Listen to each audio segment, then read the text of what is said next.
This is LBC from Global, leading Britain's conversation with James O'Brien. It's 3 minutes after 10. You're listening to James O'Brien on LBC. Would you like to know what the hardest thing about my... Of course, you're not remotely interested, are you? Probably just tuned in by accident, got no idea who I am. But anyway, would you like to know what the hardest thing about my job is some mornings? No, it's not that. But the difficulty sometimes of thinking that something is hugely important and not having that thought or fear very widely reflected across the rest of this so-called profession, across the rest of this media in this country at the moment. I'm talking to Simon Marks yesterday about the strategy statement, the foreign policy strategy statement released by the White House. Was the only time, really, that I felt seen, that I felt my fears and confusion reflected by somebody I respect, somebody who I think is more across the facts than I am. And there's not a lot of it about. And it takes a peculiar form of, I would like to say confidence, but I think sometimes it's also arrogance, to find yourself thinking everybody else is wrong and we're right. Everybody else should be a lot more exercised about this moment, about this event, about this development. But they're not. They are either ignoring it completely, or in the case of one columnist in the Times, I should probably double check, but they appear to have written a whole piece about this without once mentioning that the national security strategy has been greeted by the Kremlin with undisguised, or at least ill-disguised, glee. How could anybody do that? How could anybody write an article? As I say, I should probably double check. But if you are talking about the foreign policy strategy of your, I'm going to say your closest ally, that's probably not true, but we get a little bit dewy-eyed, don't we, about the legacy of the Second World War and the role that the United States played in changing the game post-Pearl Harbor. But let's just say one of our staunchest allies, a country essentially birthed by Britannia. It's a slightly uncomfortable figure of speech, but a country birthed by Britannia, one of our oldest, staunchest allies, the other half of the so-called special relationship, has got us in the crosshairs, has got the whole of Europe in the crosshairs, in its crosshairs. And we either don't know what to do, we're either so daunted by the scale of this development that we are doing that thing. We're not looking up, we're just looking away, we're pretending that it's not happening because thinking about it is too traumatic. We are, I think in a lot of cases, probably in the British media, people have climbed too far up a pole of absurdity and ridiculousness that they don't know how to climb down. If you used the phrase Trump derangement syndrome, for example, to describe people expressing concern or warning about the obvious direction of traffic, how on earth do you... It's a bit like Brexit. If you told people to vote for Brexit, how on earth do you return to the subject without wearing a hair shirt and indulging in at least 3 hours of self-flagellation, as well as shouting sorry from the top of Nelson's column for an entire morning? How would you do that if you told people to vote for Brexit, or if you told people to calm down a bit about Donald Trump? How do you deal with the new reality where Brexit is obviously a disaster and Donald Trump has essentially put the whole of Europe and specifically the United Kingdom in the crosshairs? He has, I'm going to say this slowly, he has sided with Vladimir Putin against the United Kingdom. The President of the United States of America has sided with Vladimir Putin against the United Kingdom, against the whole of Europe, in fact. But I don't know whether we're ready to speak as Europeans yet, as opposed to speaking simply as Brits. And I know that it is sometimes hard to believe that there's any purpose or plan behind this at all. And I know that sometimes it can be quite dispiriting to find yourself searching for the rationale behind what is going on. But I don't think we can help ourselves, and I don't know what else we can do. How on earth do you solve a problem if you don't know what the problem is? How on earth do you discuss what Donald Trump is doing now without wondering why he is doing it? Can you answer that question? That's going to be the phone-in, by the way. I'll give you a quick heads up. 0345 6060 973 is already the number that you need. Why is Donald Trump attacking Europe in such extraordinary ways? I don't understand why. It doesn't strengthen his position at home, does it? Does it? I mean, it doesn't improve the economy. It doesn't bring down prices. It doesn't do any of the things that foreign policy... It doesn't enhance peace. It doesn't increase the likelihood of peace in Europe, giving Putin what he wants after he's invaded a sovereign country. Says, next time you invade a sovereign country, fill your boots, mate. It does the polar opposite of promoting peace. I know what you're thinking. How on earth could the winner of the inaugural FIFA Peace Prize, not be in the business of promoting peace? But well, that's for the judging panel. Why is he doing it? Why is he doing it? Why is he targeting Europe? I mean, the language is a curious combination of dangerous and ridiculous. He doesn't even mention the word democracy until page 16. A 29-page document described by Vladimir Putin's press secretary as largely consistent with our vision doesn't mention democracy until page 16 and then only 3 times across the entire document. Because it is a statement of intent. It is a statement of rejection of democracy.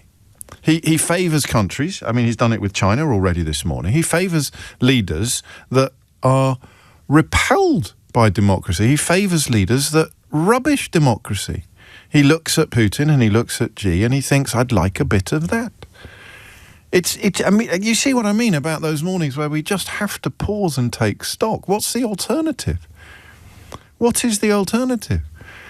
It doesn't matter. So the United States national security strategy denigrates democracy and attacks allies, among whom we are arguably the oldest and the staunchest. I'll say that again. The United States national security strategy has absolutely delighted the Kremlin and disgusted every leader in Europe. It denigrates democracy and it demonizes allies. It delights enemies, including war criminals, and it angers or dismays friends and allies. Right? I mean, what do I do now? What do I do? Are you thinking what I'm thinking? Is this like, why is this not the major topic of conversation on every news platform? Does it all go back to February? Is this old news? Is that appalling behaviour in the Oval Office when Volodymyr Zelensky visited the White House the reason why some people are perhaps not as bamboozled, discombobulated, disgusted, whatever you want to call it? What on earth is happening? Maybe, is it a big deal? I mean, does it matter if we slightly romanticised or mythologised the importance of the United States over the last 100 years, 80 years? I don't think so. The idea of the United States dancing to the Kremlin's tune while telling Europe to go whistle surely has a significance that reaches far beyond its own shores and well into ours. Why is he doing this? And what is it likely to lead to? Could be the 2 most important questions of our age. And listen, I hate hyperbole. This is what I mean. This is why I needed your indulgence at the top of the show today. I needed you just to sort of give me a little pat on the head and throw me a biscuit, because it's really hard sometimes to do this thing. Why is everybody else not talking about this? Why is nobody else as concerned, as confused, as worried as I am, as we are? Or maybe you're not, but hopefully you are now. Why is he doing it? The idea that, here we go, Europe is facing civilizational erasure. That's the kind of thing when I was on Twitter a couple of years ago that made me realise the direction of traffic that the platform was going to go in after Elon Musk bought it. You realised that those weird accounts, which we've recently discovered are largely based in sort of developing countries where people have realised they can make a few quid by promoting white supremacist... people with brown skin can make a few quid promoting white supremacist ideology on platforms where Elon Musk will pay them for their popularity. But the kind of bilge that would come out of, War on the West or whatever it was, and these ludicrous pictures increasingly created by AI, pretending that every crime committed in every country west of the Bosphorus was committed by an immigrant or somebody foreign.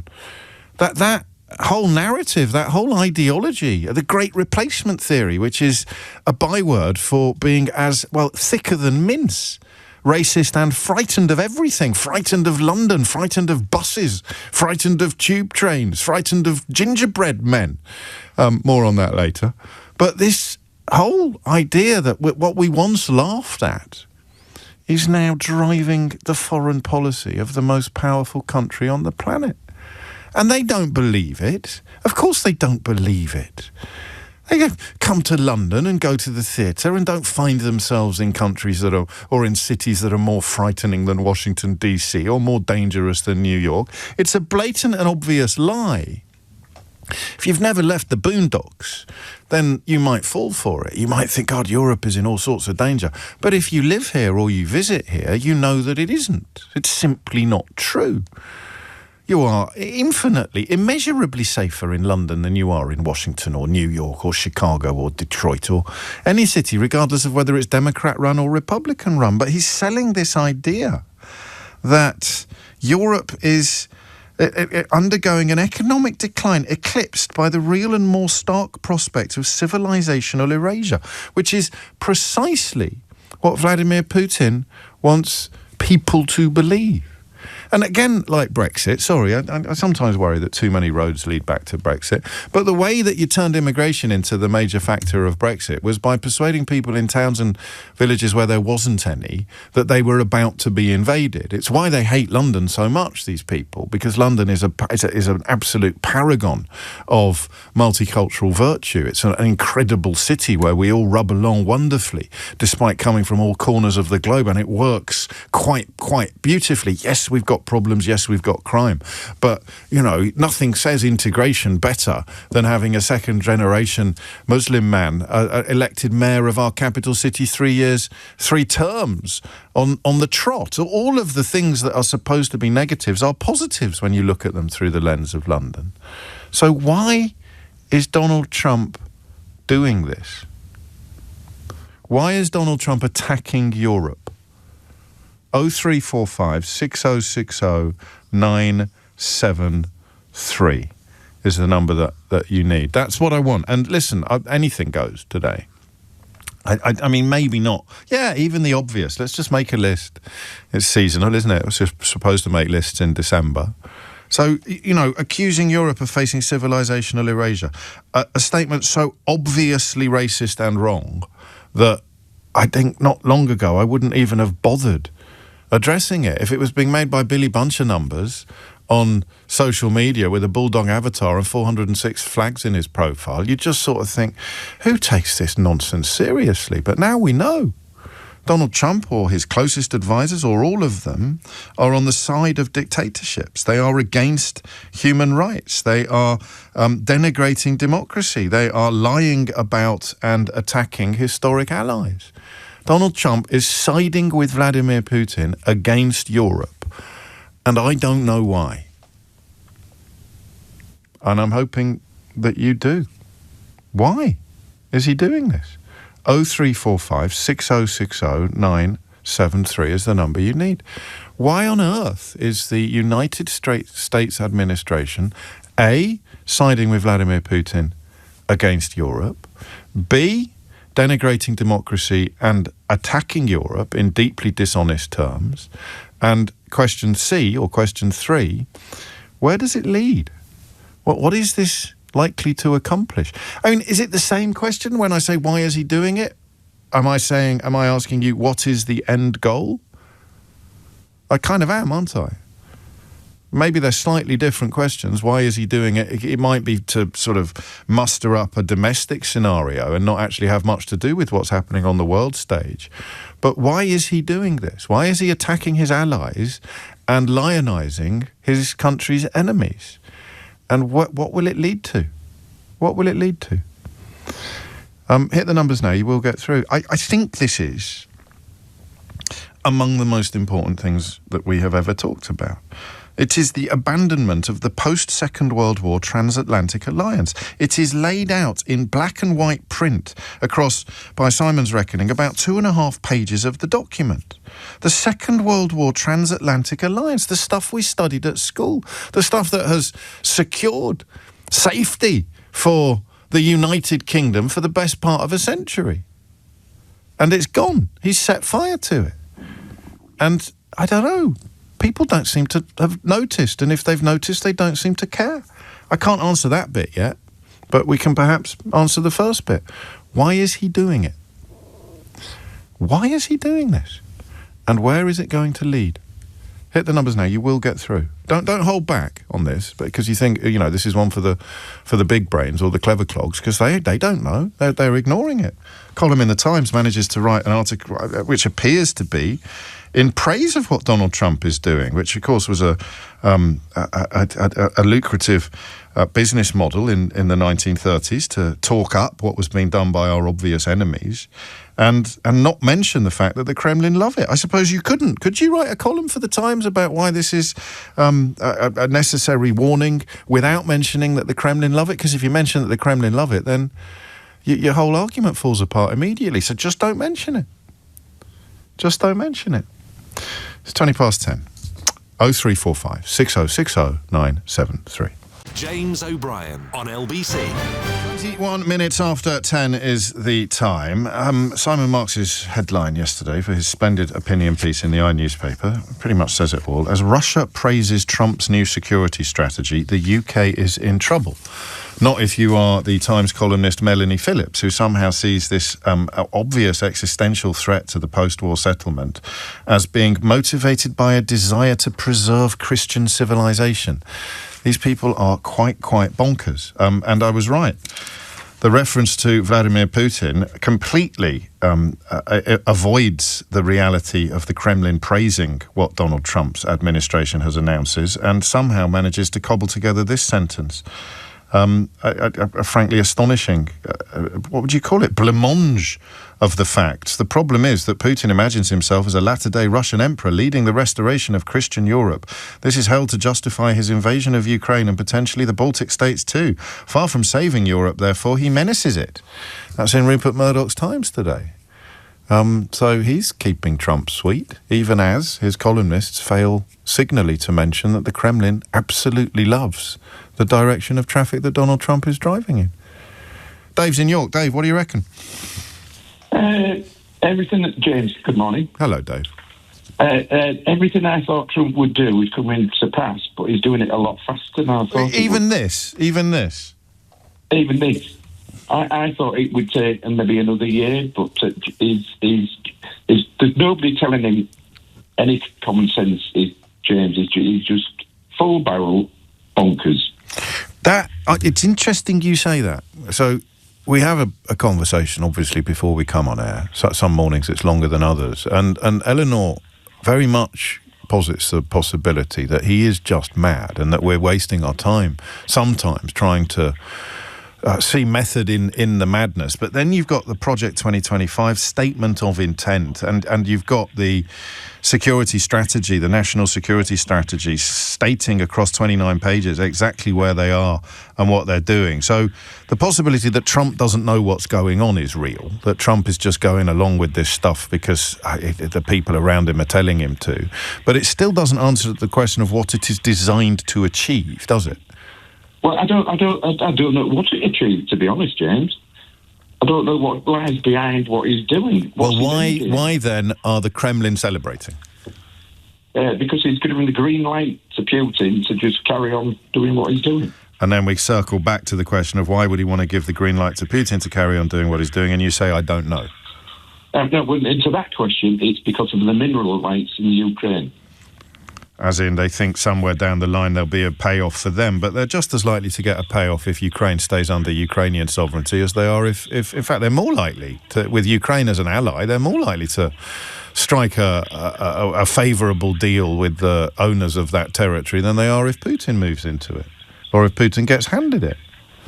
As I said to your colleague on the phone, there's 4 great powers. There's going to be US, China, Russia, and India, and they'll just carve up the world to suit them.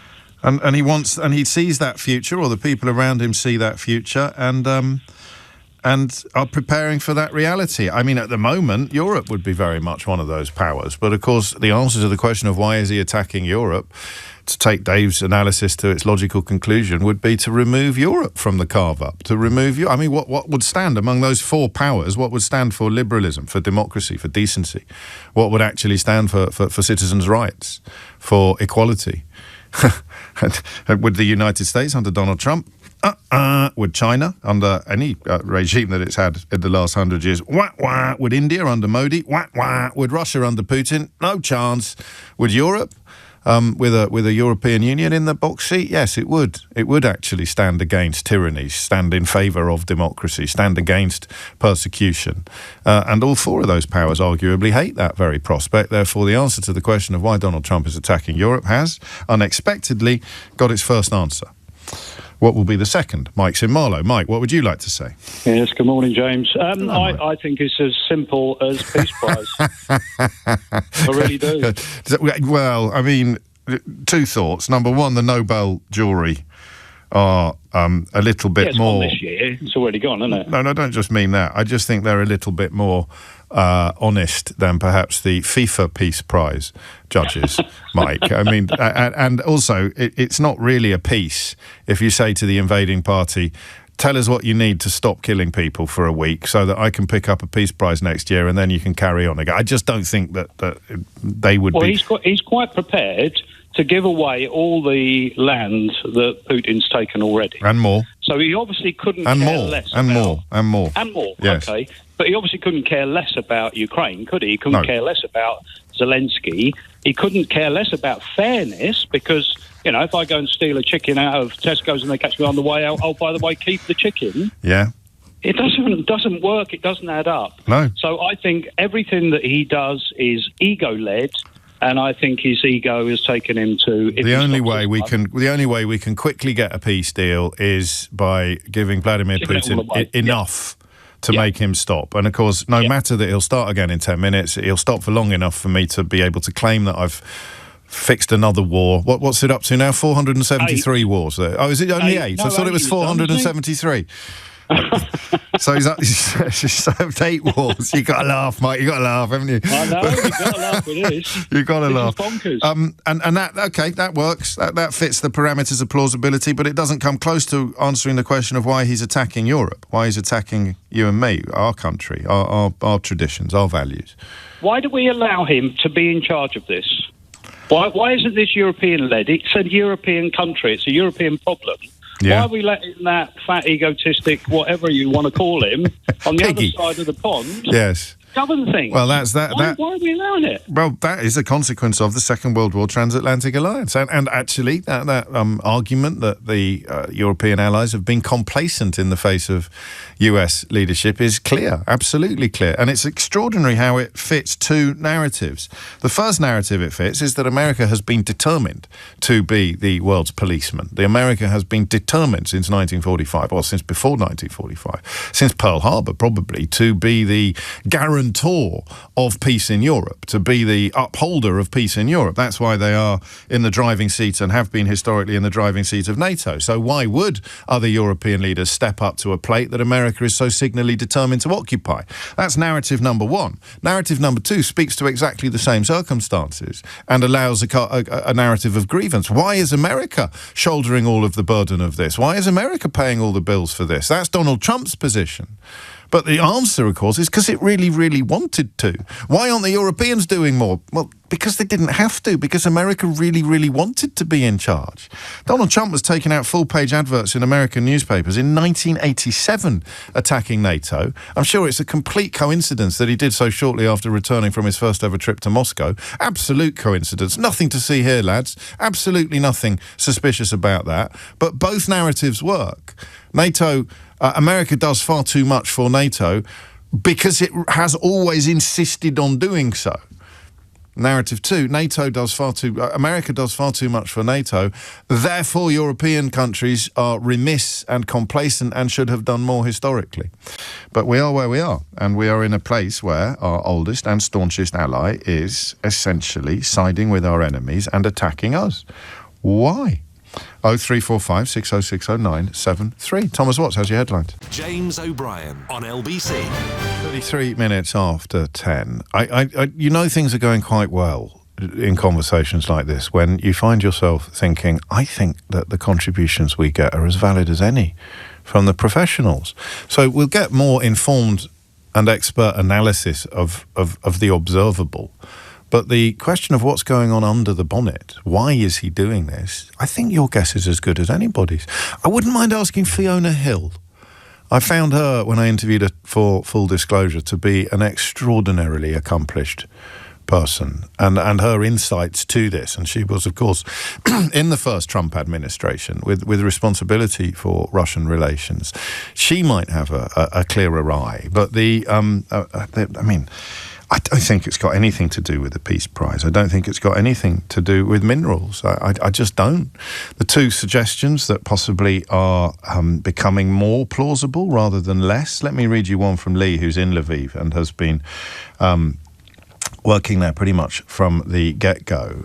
Here you go. Why is he turning on Europe? It's not about minerals in Ukraine. It's not about some grand peace plan or a Nobel Prize. With Trump, and this is Occam's razor, I think, it's always about money. Money for him, money for his family, money for the circle of people around him, like Witkoff, whose own business interests are intertwined with post-Soviet oligarch capital. Europe is the problem for that project. The EU's regulations, enforcement and transparency rules are exactly what block the kind of opaque oligarch-friendly deals that have defined Trump's career and now shape his foreign policy. That's why he's siding with billionaire backers and tech bros against a rules-based Europe. Not to end a war, but to end the obstacles to their personal enrichment and to accountability. And as if by magic, up pops Elon Musk this weekend to attack the European Union. So next time you hear Farage talking about how wonderful Putin is, or indeed how wonderful Trump is, or how wonderful Elon Musk is, just have Lee's words echoing in the back of your mind. The EU's regulations, enforcements and transparency rules are exactly what block the kind of opaque oligarch-friendly deals that have defined Trump's career and now shape his foreign policy. I don't care where the money's coming from, I just care how much there is. One of his sons gave the game away, characteristically thick fashion, by saying that we haven't been able to deal with American banks for years. So we've been dealing with Russian banks. Oligarch-friendly deals. Who is likely to make the biggest noise about that? The unacceptability of becoming essentially state-sanctioned launderers of some of the worst regimes in the world. Who is most likely to stand up against that? A relatively lily-livered Europe, which is still in the process of trying to assemble a backbone. Rules, regulations, transparency, democracy, none of these things appear in any great way in this 29-page document because they hate all of them. What do you want to be able to do? I just want rich people to carve up the world and give me as much. And it's Occam's razor. The other Occam's razor, of course, the age-old adage that the simplest answer is usually the correct one, leads us to, where Paul takes us in a message, leads us to compromat and the idea that they have something on him and therefore he will do whatever they want. I've always found that too pat. You know, it does seem odd that he returns from his first ever visit to Moscow in 1987 and immediately launches attacks on NATO. It does seem odd that he's done nothing in either term as president that is likely to have upset Vladimir Putin. It does seem odd that the Americans would announce a peace deal for Ukraine that experts quickly established was almost certainly written in the Kremlin, in Russian, and then clumsily translated into English. It does seem odd that they would announce a foreign policy strategy that is greeted with horror and disbelief by their allies and loved by their enemies, loved by the Kremlin. Oh, and by Melanie Phillips in the Times. But Occam's razor? Really? All the way back to compromat? It's got to be more than that. And where does it end? Maybe that's the problem. If it is Occam's razor, and if it is self-enrichment and blackmail, if it's a combination of those, or one or the other, blackmail or self-enrichment, then that's the stupidest question of all. Where does it end? Because there is no plan, there is no policy, there is no roadmap. It's got absolutely nothing to do with where we are likely to be in 10 years. There's no intention, there's just consequences.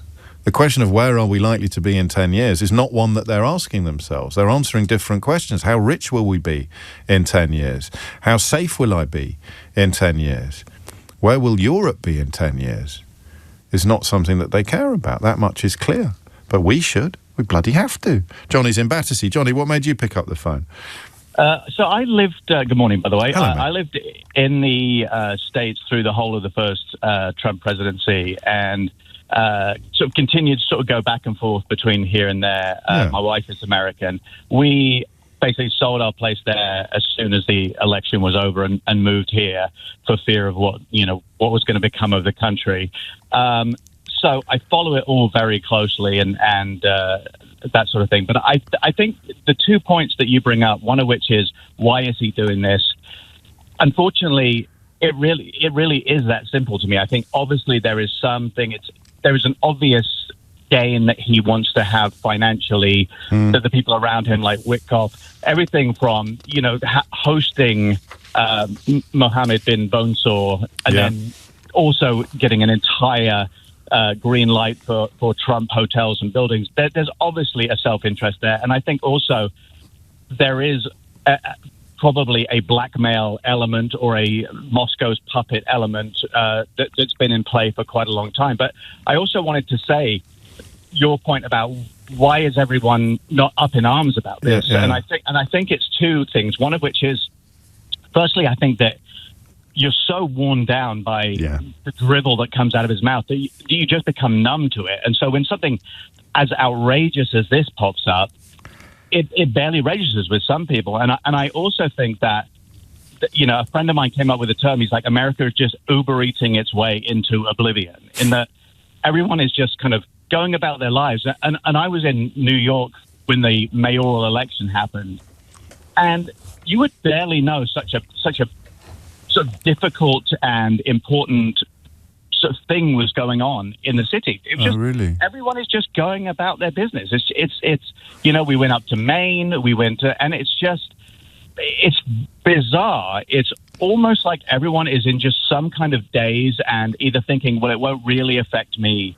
But they don't understand that by him cutting his ties with Europe and with England, it will have a snapback effect on them, and they just are oblivious to it almost. It's quite bizarre. A bit like the tariffs, I suppose, which kind of just are impacting on people's lives in entirely negative ways, and yet somehow the fury that should be prompted by these policies is absent. Well, I'll tell you what, it's interesting when you talk to people there about inflation and about the tariffs. There's still people there, and a large proportion that are still blaming Biden. Like, well, living standards haven't improved because he's still trying to fix. And I swear this is true. As he's still trying to fix Bidenflation, they call it. Really? And they just still think, and the tariffs, people just aren't putting two and two together. It's noticing that Trump has imposed tariffs on China buying soybeans, and therefore American farming income has plummeted. So his response is to swan in with a $12 billion, I think it is. Bailout. Bailout, which makes him look to these farmers like, oh, yeah, he's saving us. And that's the dangerous thing, is people just aren't connecting the dots. He did it last time. He bailed out the farmers last time as a consequence of his own policies. And of course, tariffs and bailouts are paid for by US consumers, are paid for by US citizens. So actually, you've reminded me of something I probably should have clocked a little sooner. The answer to the question of why he's attacking Europe is the same answer to the question of why he's attacking the US media, why he's trying to turn the Oval Office into a room where people literally ask him, on a scale of 1 to 10, how wonderful are you? There was a question yesterday, I'll try and dig it out, that even by the standards of parody was worthy of a double take. I mean, you saw the conference where... There was the thing about the video. He was going to release the video of the second boat strike, and a couple of weeks ago, or 5 days ago, he said, yes, we're going to release it. And then yesterday, the reporter said, you said you were going to... He goes, oh, I didn't say that. You said that. Yeah, and then attacked the reporter, a woman, inevitably. Called her obnoxious, called her all sorts of things. When you're absolutely right, she was simply telling the truth, so she won't last long. But why do you need to have the media corralled into sycophancy and cronyism in order to do bad stuff? Why do you need Europe to be denigrated, undermined, and ideally silenced? Answer, in order to do bad stuff. So it's not complicated if the dream is to be... I can't go here yet. I don't know whether you can, Johnny. He wants to be a dictator? Oh, I mean, it's the writing is on the wall as far as I'm concerned. You know, I think it's just they're going to try and shore themselves up for the midterms, try and maintain their majority in government, and then I'll be very curious, you know, when 2028 comes along. Yeah, what happens? You know. Yeah, and of course the troops, talking about the writing being on the wall, I know Simon Marks has expressed this fear, but putting troops who are clearly and signally not needed on the streets of American cities could be a precursor to claiming that things aren't safe enough to press ahead with midterms if he was worried enough, or if it was clear enough that he was going to lose them on scale. Oh, absolutely, and I think that the new White House press department directive of the, I don't know if you saw, they've now got a villain of the week, who is they put up a picture in the White House of a reporter that's written any disparaging piece about the government. That is, and I'm not trying to be overly dramatic, but that is the first step to where you are like, we are going to, you know, imprison journalists, yes, we are going to flog journalists, and God forbid we even are hanging journalists. And I'm not trying to be alarmist. No, I know you're not. But it's the Lurgan presser. I think that, and it is so, I will say, is, you know, I moved to the States in 1995, kind of started coming back and forth in 2020, and left completely. And it is so sad to see where that country is headed. It's incredibly depressing. And you know, to overuse that analogy, that as you've described it, they're not looking up. People aren't looking up and seeing the threat that is heading their way, or the dangers that are heading their way. And of course, one of the things I took away from a brilliant report by Jeremy Bowen on the BBC about the situation in Syria is that under hideous regimes, a lot of people are fine. They're better than fine. You know, if you're on the right side of a hideous regime, your life can be great. It's very naive of us to sit here thinking everybody must have been opposed to Assad, everybody must have been opposed to Hitler, everybody must have been opposed even to Stalin. It's not true. It's why dystopian fiction is so powerful and so prevalent and so timeless. Because if you're in Panem, you know, in the Hunger Games, you're laughing.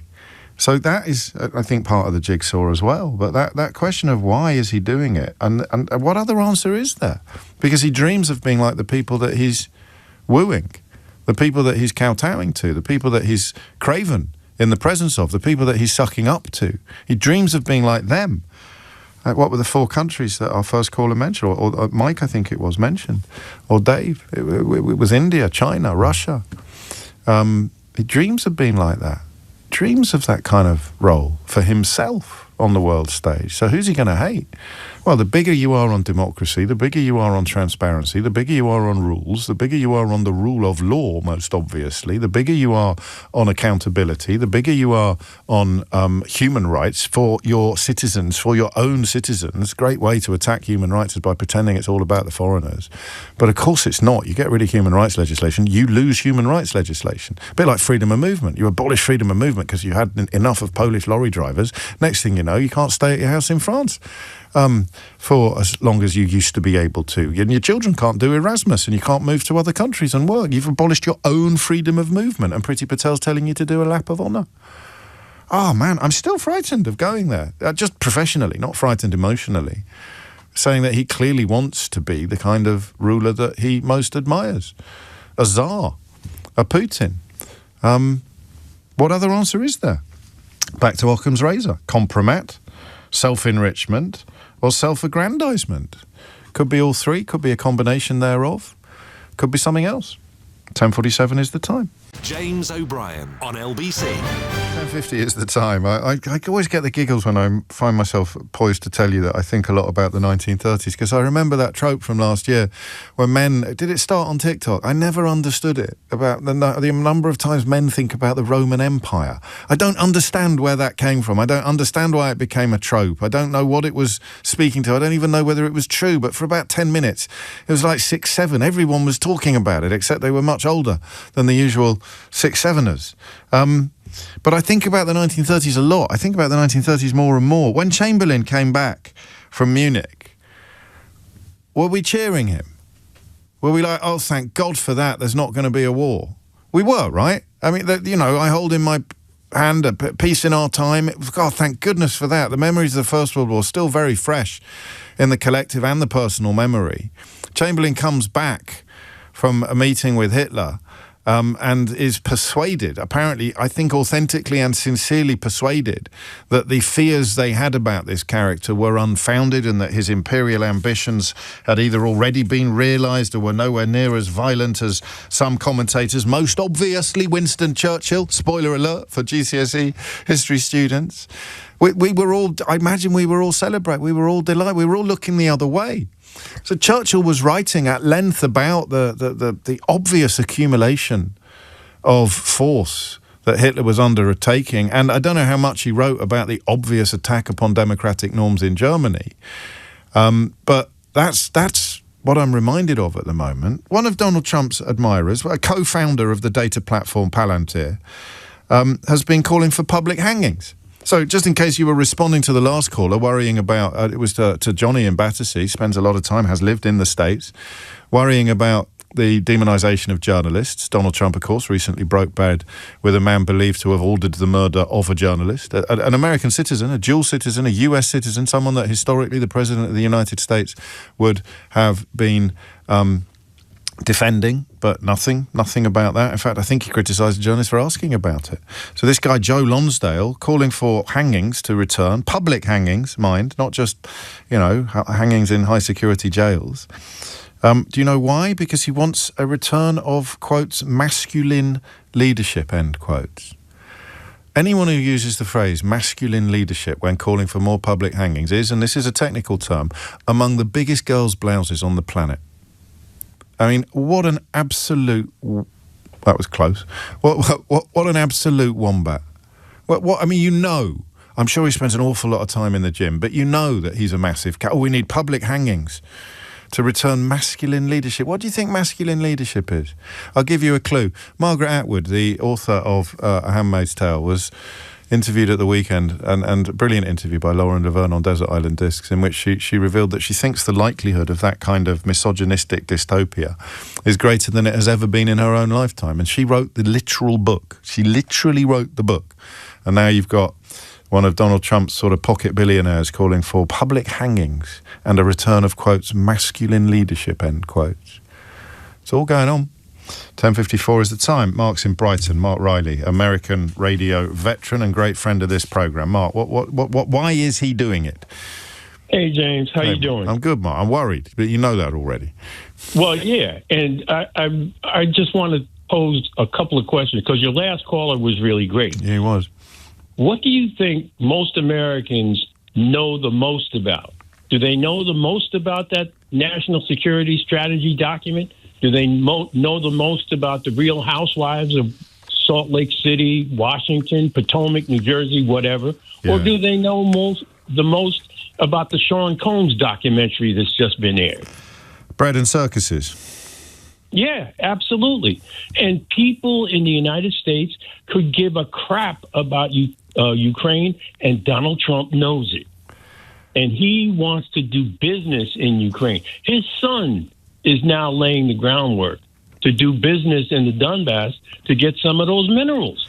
So it's not about American interests. So when I say somewhat naively, why on earth does he need Putin to occupy the Donbass to do a deal? The United States government could do a much better deal, a more favourable deal with a sovereign Ukraine. But of course, if there's going to be deals that are not subject to transparency and legality, to rules and regulations, then he needs Putin to be in charge so that he can fill his own filthy boots, or his son's filthy boots.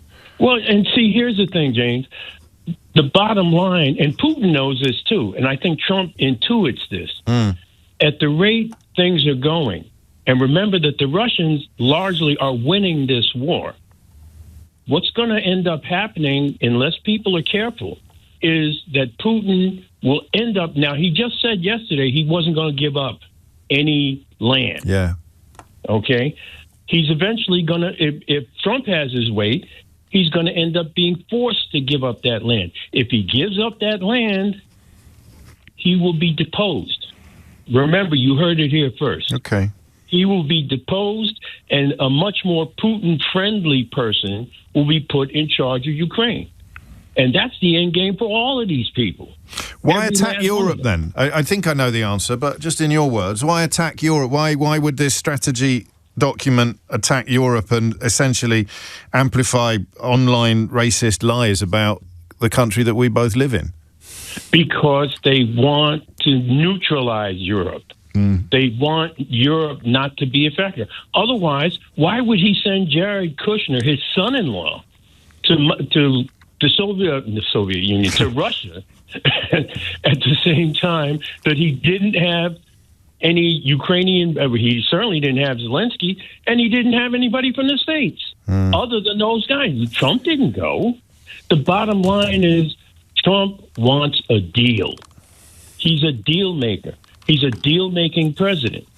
And right now, the deal is he wants that land so his son can make money, and so he can make money. I mean, he's 80 years old, but he still wants to make money. Is there no historical grandiosity? I mean, but peace prizes aside, does he not want a kind of, I don't know quite what question I'm asking you, Mark, but the idea that he wants to go down in history as something big is a little bit more, it's more grandiose than mere greed, mere financial greed. Well, look, he is right now in his own mind grandiose. Right. You got to understand, he already believes he's where you think he wants to be at. He wants it to be, if he had his way, he'd call it the United States of Trump. Yeah, he would. Well, we know he's changing I mean, talk about the last caller pointing out that we're just worn down by it all. You'll know this, but the tradition in the United States has been for the national parks to provide free entry for everybody on Martin Luther King Day. He's just abolished that and replaced it with his own birthday. Of course. Absolutely. It's all part of... This is why he hates Keir Starmer, because to him, it's more important to talk to King Charles than it ever will be to Keir Starmer. He doesn't have a problem under certain circumstances with dealing with parts of Europe, the parts of Europe that align with his views. Which is why this document talks about the far-right parties as allies, essentially, in a European future.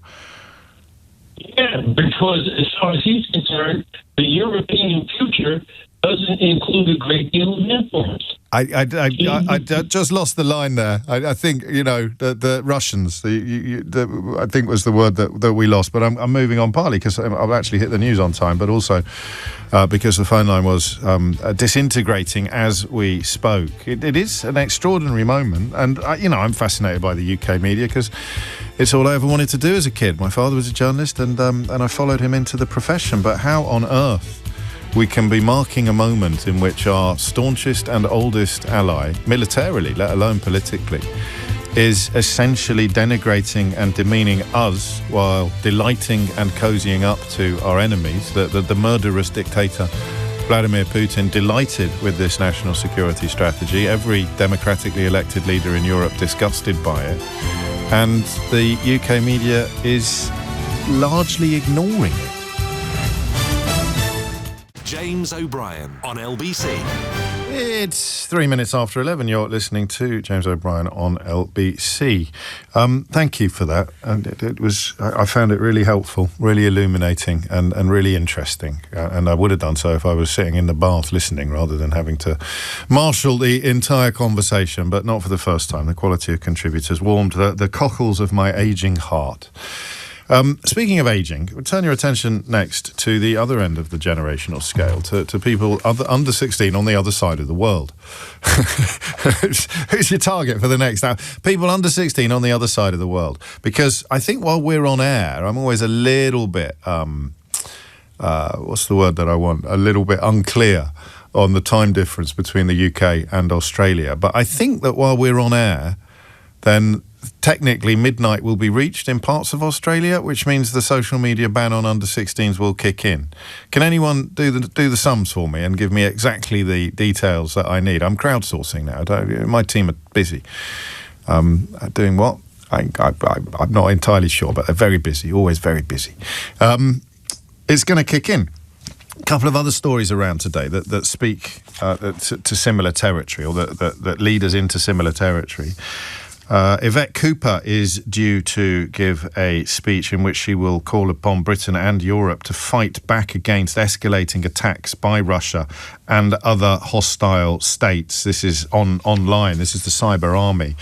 I'll tell you what, if anyone in the UK media is more entitled to a little bit of I told you so cake than me, it's Carol Cadwallader, now, of course, running a new organisation called The Nerve, which I heartily recommend for brilliant journalism, and also because it's Stuart Lee's new home. Stuart, by some distance, the finest columnist currently working in the English language. But the a simple statement that Carol was making some years ago about the war has already started. We are already at war.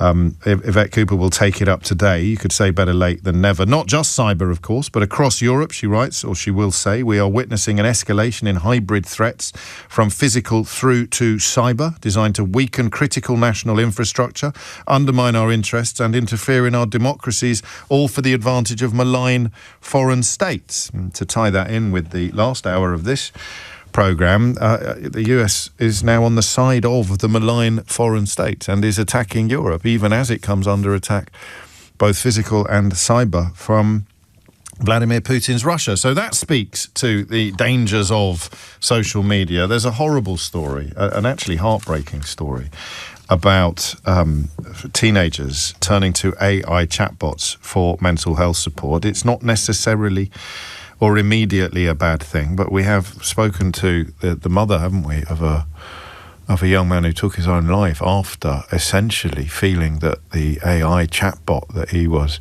in almost constant conversation with had become a trustworthy friend. There is another story a little bit like that accompanying another story in the news today about children being, or young people being almost encouraged. Well, actually, yeah, not even almost, being encouraged into doing the worst imaginable thing to themselves by AI, by chatbots, and the people responsible for it kind of wash their hands. It's a bit like, it's a variation on the theme of social media platforms not being publishers. You know, you create something and you unleash it into the world and you have no responsibility for it. Is that new? I know it took a while, but nobody ever thought that tobacconists weren't responsible for tobacco. That nobody ever thought that fossil fuel companies weren't responsible for fossil fuels. Sure, they argued and lied about the negative impacts of those things in order to protect their income streams, but they never tried to pretend that they weren't somehow responsible for it. Did they? Maybe they did. It's not my fault you're an addict. Loads of people aren't addicts, and they use my products perfectly happily, so I can't be held responsible. But even there's a breakdown. Everybody is responsible for their actions, except this new generation of billionaire, except these tech bros who own platforms, and latterly the ones that are unleashing AI upon an unprepared population. So more than 53% of teenagers said they had used some form of online mental health support in the past year. That's fine. That might just mean accessing a website run by a mental health charity, but 25% have used AI chatbots. Again, It's not by definition a bad thing to be doing, but it's unsupervised usually and therefore quite worrying. So, a couple of stories there that give you an idea of the broader ramifications of an unpoliced, a Wild West social media that is still unregulated and still furiously defended by the people making billions of pounds from it. But the Australian government is pushing back. The Australian government is making a stand. And it will start, I think, while we are on air, if not very, very shortly afterwards. So 12 noon UK time is 4 a.m. next Wednesday in Australia. So I think we may... Is that correct? I don't know. I probably should have checked that before reading it. Also, it's not the most important element of this conversation. Don't ring me to tell me what time it is in Australia. But I think it's kicking in while we're on air. And I don't know what to think about it. Well, I do know what to think about it. I think it's an absolutely brilliant idea. As in theory, I think it's absolutely wonderful. But in practice, does it actually matter whether it works or not? How many times in life have you encouraged perhaps your children or perhaps your parents encouraged you to look back and know that you did your best? Even if it didn't work, you did your best. And this seems to me to be not a desperate roll of the dice by the Australian government, but a very rare example of, and I'm going to call Australia a Western democracy, which may not be geographically accurate, but you know what I mean by that. The kind of country that Donald Trump hates, as opposed to dictatorships and plutocracies or oligarchies. They are doing something about it. They are doing something about it. They are literally saying to everybody in Australia under the age of 16 that you are no longer allowed onto these platforms. You are no longer allowed onto social media platforms. Some of them have ostensible age limits already, but everybody knows that they are almost entirely meaningless and pointless. Teenagers, particularly being targeted by these incredibly wealthy global firms, will have to prove their age in order to get online. Now, I fully recognise that VPNs and various other things are going to provide ways in which people can bypass the laws or get round the regulations, and that is relevant to the conversation that we're about to have, because if the loopholes are so huge that they end up undermining or destroying the whole project, then that is relevant, and that is a tragedy, I think. But the real question here is why this is such a good idea. I think we may have just veered a little bit too far into well, it's not going to work, so there's no point doing it. And we will do that this hour. I don't think it's true, by the way.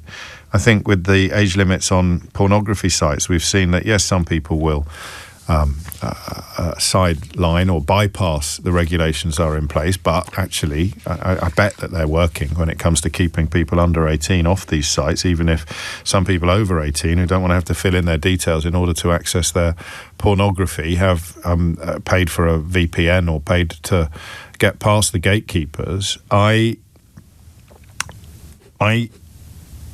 don't think it is time yet to say that it's doomed, if you see what I mean. And other people are watching very closely. The state of Utah in the United States has experimented with this. European Union countries have experimented with this.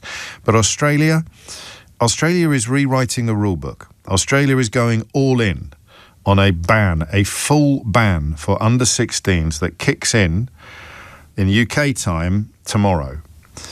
They have shouted and keened and whined and moaned about the law, the big firms, the big social media firms. All they are required to do is take reasonable steps to keep underage users from having accounts on their platforms. They've argued that it makes children less safe, that it impinges on their rights. Some teenagers have come out to complain a little bit more rationally, perhaps, than the people making a ton of money out of teenagers' mental anguish and susceptibility to advertising. Questions around the tech remain about how the policy will be enforced. We're not entirely sure, but I love it. I absolutely love it. Because here's the thing. It creates an unassailable position in which children going on social media is a bad thing that should be resisted. Now, not every child in the country brushes their teeth, but we live in a country where we know that children should brush their teeth every morning and every night. And just because children can somehow not brush their teeth or can get away with not brushing their teeth doesn't change the central societal foundation that brushing your teeth is a good thing. This isn't the best analogy I've ever come up with. In fact, I've got very little idea where it came from. Sometimes I open my mouth and I'm more surprised than you are by what comes out. But that essential societal foundation, social media is a bad thing for under 16s. A net bad, okay? So, yes, there will be examples of it being good. And, yes, there will be reasons why a blanket ban is suboptimal. But that's the only choice you've got.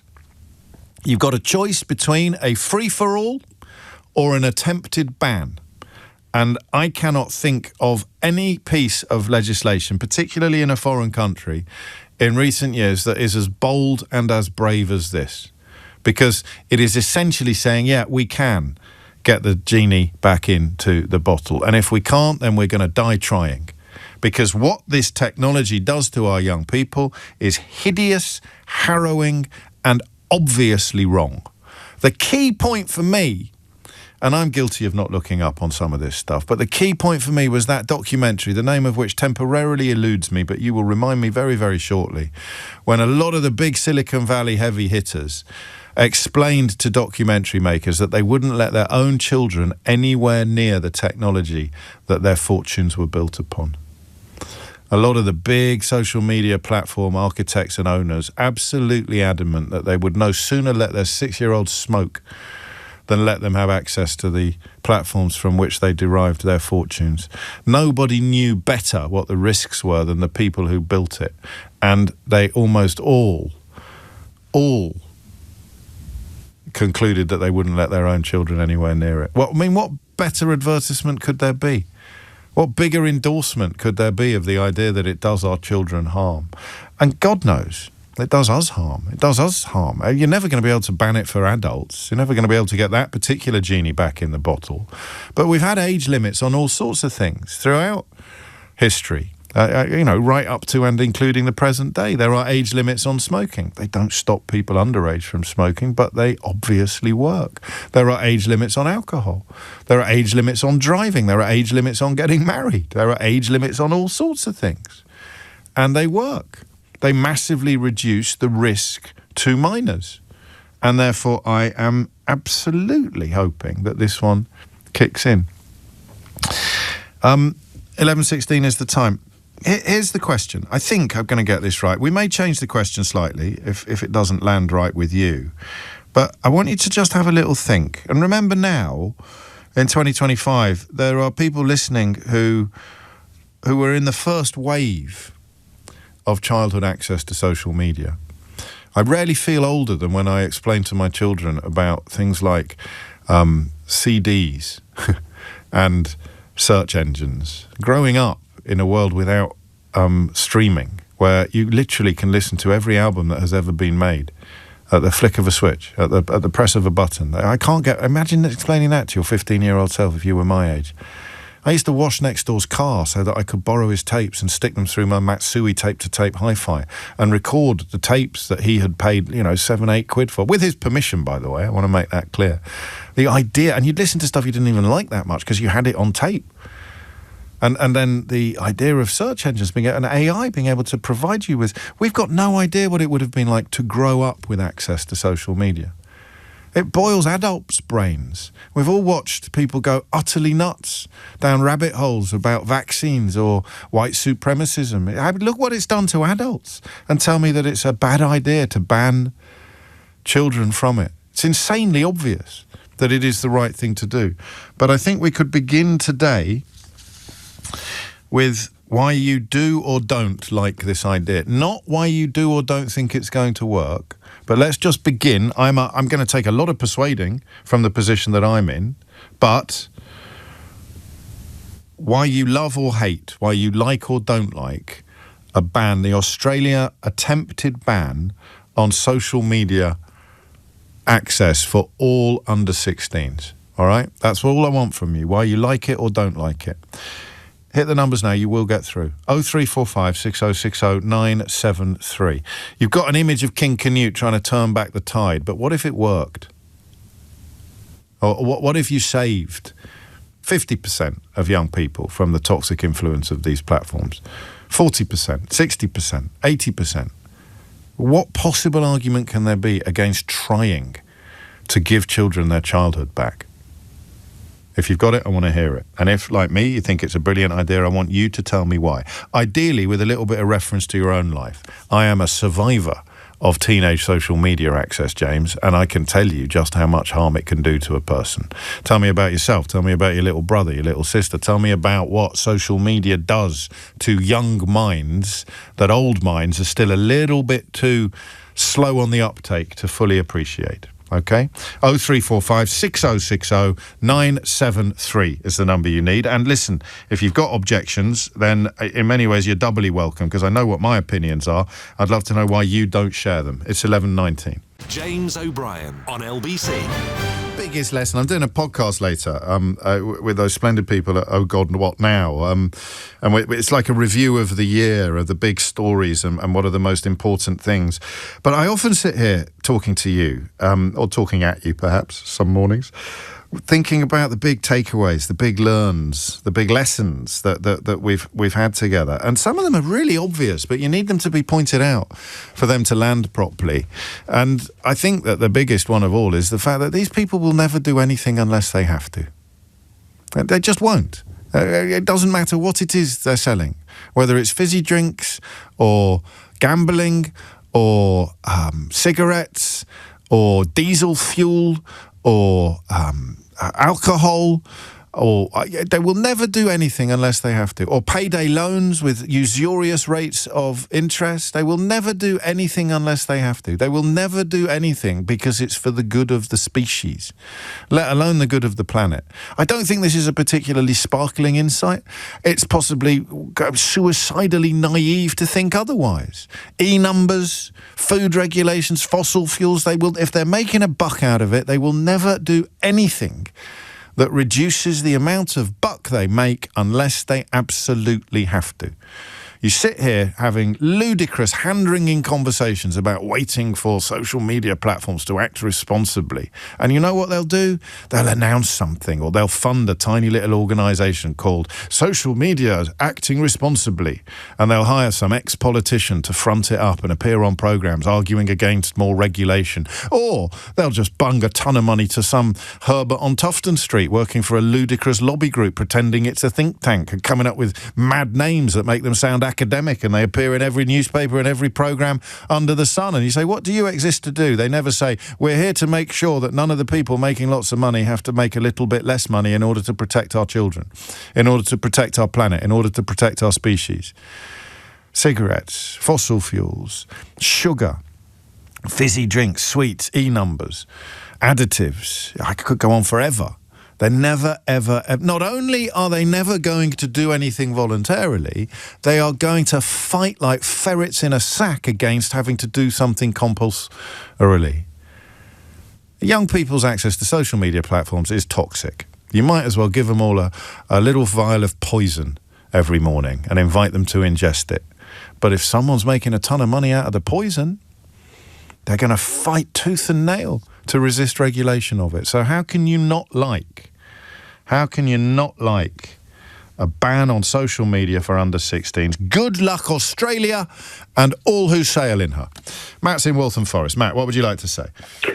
Morning, James. Second time in about 2 weeks that we've spoken. I spoke to you about universal credit previously. Yeah. So obviously, it's a great idea. And I sort of come at this from, again, I don't know if you remember, but I said I was a journalist back in the day. Yes, of course.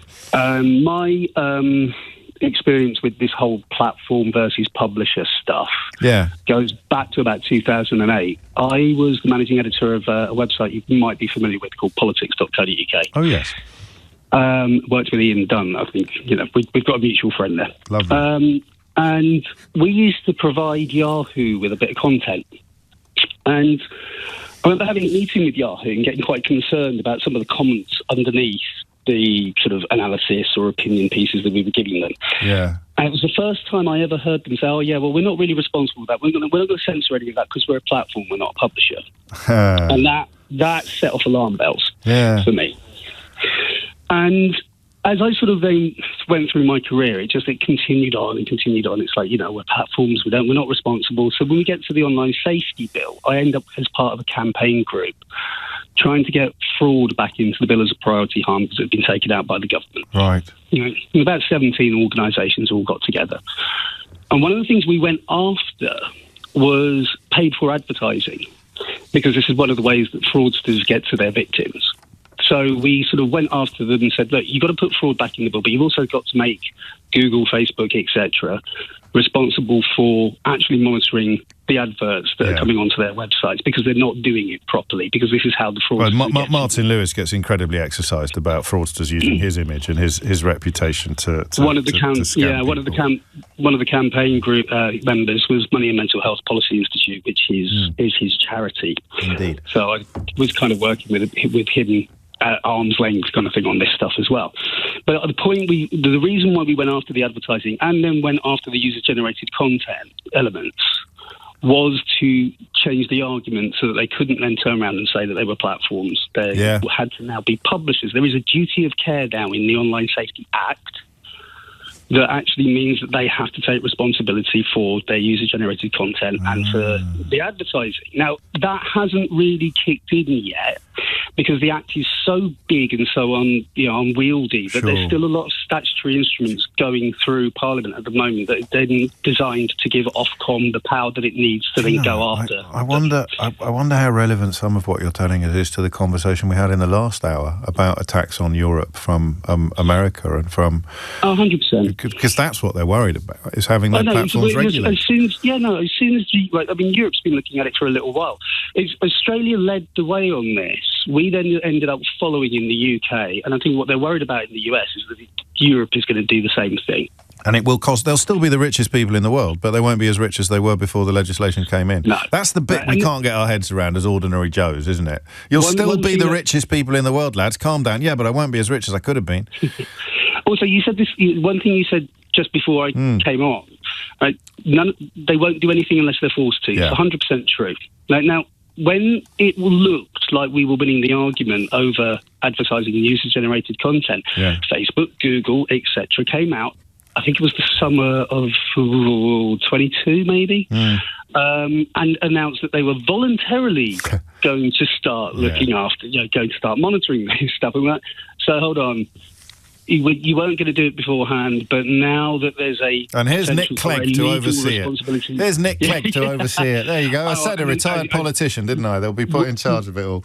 There was another clause within the Act that which pot were found, and that we ended up having to go after, because there was originally going to be a 3-tier system.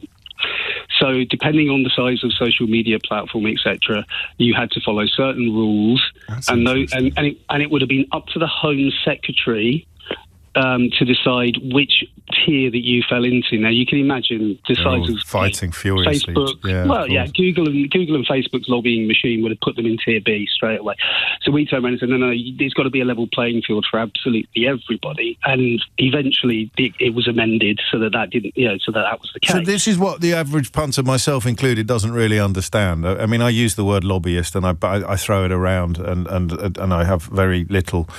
I have nothing but contempt for the people who pretend they work for think tanks but who are lobbyists for precisely the interests that we're talking about. But they exist for a reason, and they exist to resist furiously, passionately, deeply dishonestly any attempts to regulate the industries that deliver them huge profits. And they would be aiming to water down almost every element of the Online Safety Act that currently allows money to be made. I don't want to be late for the news, but I already am. But I want to ask you one more question, which is about the plausibility. This is only going to be the second question for every caller. I don't want the phone-in to be about the plausibility of it, but how big a deal is it? How big an issue is the plausibility of what Australia is doing right now, today? It is entirely within the capabilities, I believe, of Facebook and the like to stop under 16s from accessing their content and accessing their websites. I mean, if they can do it for porn websites that have already got age verification. Or gambling, most obviously, gambling websites. Gambling as well, right? So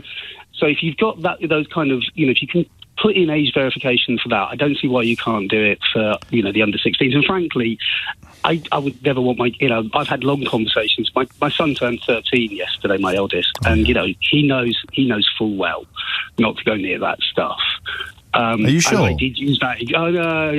We've had so many conversations about it, and I used that whole thing about the CEOs of Facebook, etc. Social Dilemma, that film was called, wasn't it? The Social Dilemma, where all of the people making all the money out of it don't let their own children anywhere near it. Yeah, I've been very, me and my ex-wife have been really monitoring this stuff really carefully. I've literally just said to them that don't, it will rot your brain kind of thing. Yeah. I've even talked to the boys about sort of adolescence, and I let them watch the first episode because it was so powerful. But for children whose parents aren't on the ball, which is going to be most parents, this is literally heaven sent, or not literally heaven sent. Well, that's the thing is, I don't think parents. You think about how busy they are. How much time do they actually have to be monitoring their kids' phones all the time? Or what they're doing online. I know what my two do. They're mostly on YouTube watching, silly stuff like Mr. Beast or whatever. It's fine. But that doesn't mean that, over the next couple of years, particularly... well, that's the challenge. But it moves the goalposts, actually, in a good way. It literally moves the baseline. It moves the foundation point. Everybody's going to be on social media. Or at least everyone's going to have access to social media. But make it harder and later. And it can only be a good thing. I'd ban it for adults. I know that sounds daft, but I'd ban it for adults as well. I think those early days, like glory days of it being this wonderful tool, like almost the whole of the internet, a wonderful tool for illumination and education and edification and lots of other Asians. Almost in the blink of an eye, it turned into an absolute sewer, where reality itself, the truth itself, is under constant threat on social media. In particular, but you find a nice corner and you stay there until the racists arrive, and then you'll have to up sticks, pack your tent, and move on to somewhere else. Twitter, I don't know why. Anyway, I heard a BBC presenter, one of my favourite BBC presenters, give out their Twitter address on air the other day, and I thought that's odd, isn't it? Because you're advertising a money-making organisation there, and you are commoditised. You are going to make money for Elon Musk by driving people towards your own account on social media. And you're still doing it, even after he's been filmed doing Nazi salutes, even after he's made his own commitment to white supremacism clear, even after he spreads lies from the likes of Stephen Yaxley Lennon. And not only are you still there as an organisation, but you're still there as an individual. You're still there giving out your Twitter address on air, on the BBC, on a licensed payer-funded platform. Sheesh. A little more, perhaps. Thank you for that, Matt. Brilliant stuff. On the question of why you personally welcome it, because you know the damage it can do. Thomas Watts is here with your headlines. James O'Brien on LBC. This might sound a little bit odd, but I think that one of the best illustrations of just how bonkers you can be sent by social media is provided by a former UK Prime Minister. I genuinely do. I'm not being funny. And in fact, Clement has picked up on this, sending a message to 84850, saying, James, I love you, which for new listeners is the best way of getting a critical message read out. You don't have to put that on nice messages. This isn't really critical. I love you, but, and then I'll probably read it, you see. I love you, but I am a bit sad you haven't yet talked about the Liz Truss show on YouTube. Funny you should say that, Clement. But this show is not just doom and gloom. Pardon? What was the introduction there? I must have missed it. I thought we had the ladies and gentlemen, welcome to the home of the counter-revolution. Welcome to the Liz Truss show. I shall consult my archive shortly, but if you have paid even lip service to the latest attempt by Liz Truss to both insulate herself from the criticisms that she so richly deserves and recreate an alternative reality, I think she's indicative of what can happen when you live your entire life online. And I've got more treats from this broadcast for you in the course of this hour. But the bigger question of the moment, the more important question of the moment, is about the Australian ban on social media for all under 16s. And I genuinely, hand on heart, do not know what's not to like. It just seems to me that the only position from which we might approach it in a negative way would be because we've been slightly conditioned and brainwashed by the lobbyists, by the big tech lobbyists who will resist any attempt to dilute in any way, shape or form the amount of money they make from spreading hatred, anxiety, mental health problems and all the other issues that young people are exposed to on social media. And how do we know that? Because old people are as well. Tim's in Cardiff. Tim, what made you pick up the phone? Morning, James. I'm calling from the point of view of a parent of a couple of teenagers. So firstly, I think it's a fabulous idea. How could someone not? Are we going to have to speculate? I'm just looking at my screen to see if I've got anyone coming on to be opposed to it. But how could you not like it? So I really want my children to be on these hideous platforms. But I wonder if other parents think the same way that I do. So it's been kind of, I suppose, an experience of gradually wearing away. And fair play to your previous caller who said that he's stopping his 13-year-old son from going on to social media. But my son started with, can I go on Snapchat? That's where all my friends are so I can chat to them. And obviously then Snapchat serves up content as well. So then he gets into, that thing where he starts seeing videos, and then it becomes, can I go on Instagram? Can I go on TikTok? All my friends are on it. And, as a parent, I gradually was worn away. I do monitor what he looks at. And you try to monitor what he looks at. I try to monitor, yeah. 15's a tough age, isn't it? I mean, we were all doing things at 15 really that our parents knew nothing about. Well, absolutely. And I suppose this brings in your whole plausibility argument as well, which I'm sure we'll get on to. But in terms of why, for me, from a more selfish point of view, why I think it's a good idea, is it takes the burden off us as parents a little bit. Because if you don't have the peer group all on it, then that argument of that all of my friends are on it goes away, and I don't have to be the bad guy that says, no, you cannot go on social media.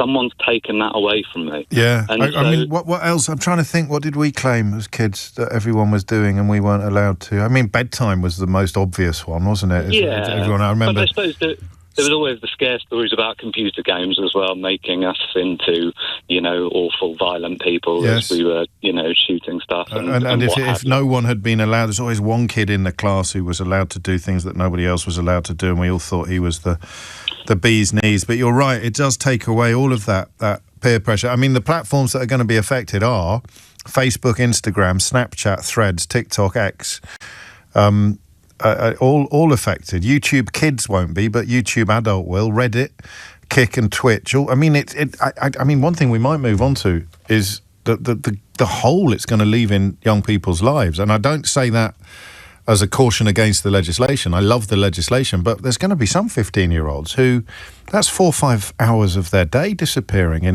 the blink of an eye, right? But surely that's a good thing. Of course, it's a good thing. They're not going to leave that hole there unfilled. They will find something to do with that. I mean, hopefully it won't increase the time spent playing, I don't know, Fortnite or whatever it is. But, you're going to have, I mean, that is it, isn't it? From a parent's point of view, what you want is somebody else to do the heavy lifting. And the best possible way of doing that is to remove the peer pressure. And the plausibility, I think, is a bit of a red herring. I think that the plausibility is a bit of a red herring because, as we've established, you've done it in other areas. They've done it with pornography. They've done it with gambling. They've done it in other kind of platforms. And so you are simply saying, prove to me you're over 16 or stay off this platform. And I know that they've got the technology and the capability to do it. And therefore, the only question, why haven't they done it themselves, is the easiest one to answer, because they're making too much money out of it. And just in case anybody, anywhere, is under the illusion that spending too much time on, for example, YouTube can boil your brains, anyone thinks it cannot boil your brains, here is a warning for us all. Ladies and gentlemen, Welcome to the home of the counter-revolution. Welcome to the Liz Truss Show. Oh boy, the way she says the last bit is just yet more evidence or grist to the mill of wondering whether she is on a massive grift, a hideous, failing grift, and her soul is withering inside every time she opens her mouth in public, or whether she is so far down the rabbit hole of her own delusion that she actually thinks she is leading some sort of counter-revolution. I have no idea, but it's as if she wrote down all the unhinged headlines that we've done on this programme over the last couple of years and ate them. And literally sprinkled them with a little bit of salt and vinegar and ate them all.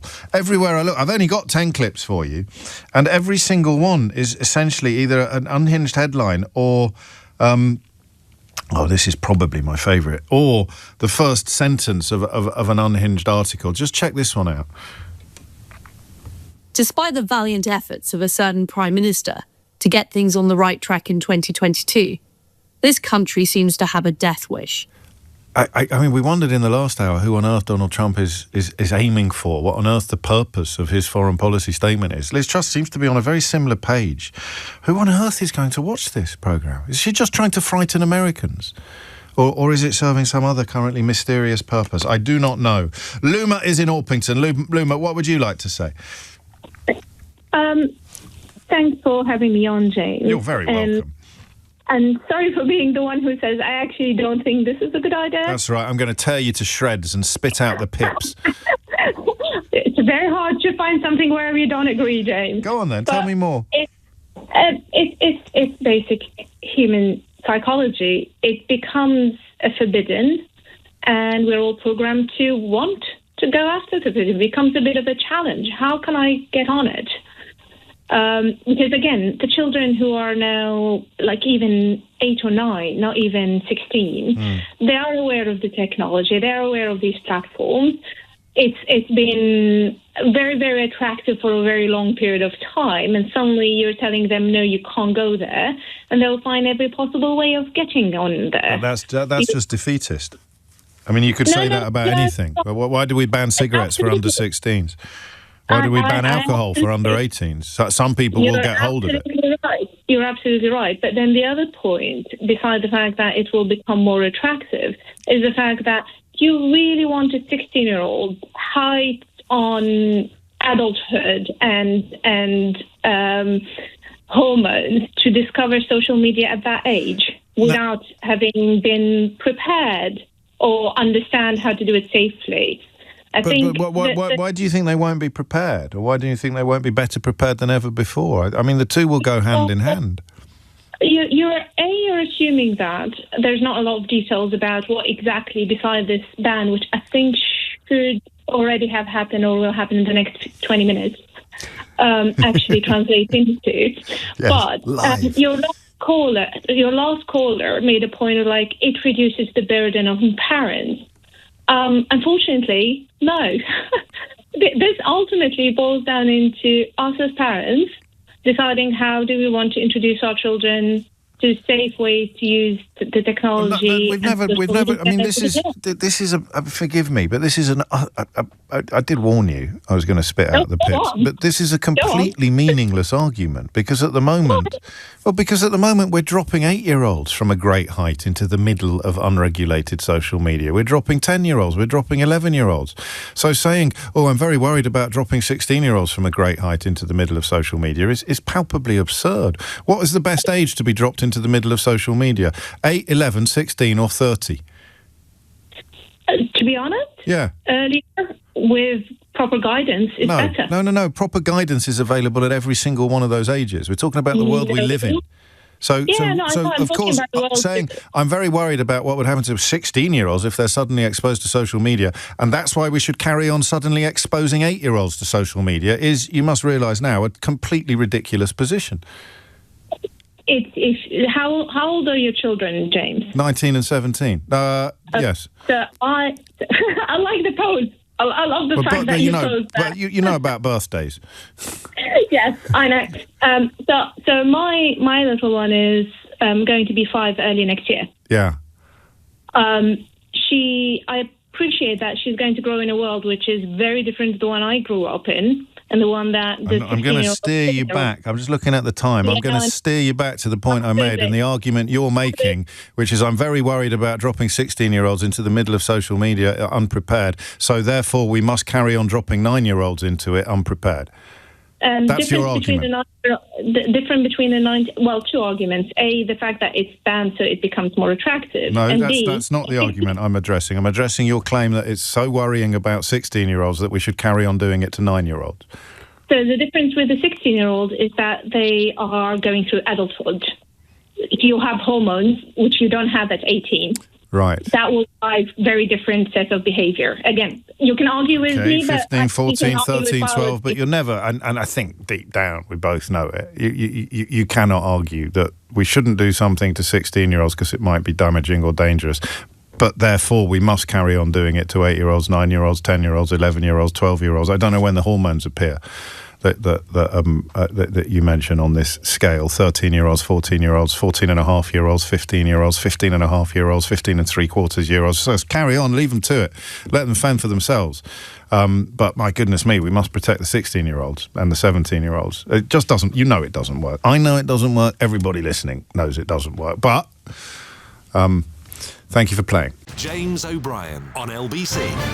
I think I underestimated the role that Liz Truss could play in helping us understand what Donald Trump's foreign policy strategy statement is playing at, trying to create this idea of Europe being a place where your freedom of speech is under threat or where you are likely to be attacked by a foreigner, even though, of course, you are measurably much, much safer in London and any British city than you are in most American cities. But this is what a former Prime Minister is saying for coins on YouTube. And it is so obviously and demonstrably untrue. Listen to the last line of it as well, which might remind people of a certain age of a Martini advert from my own youth. But this is...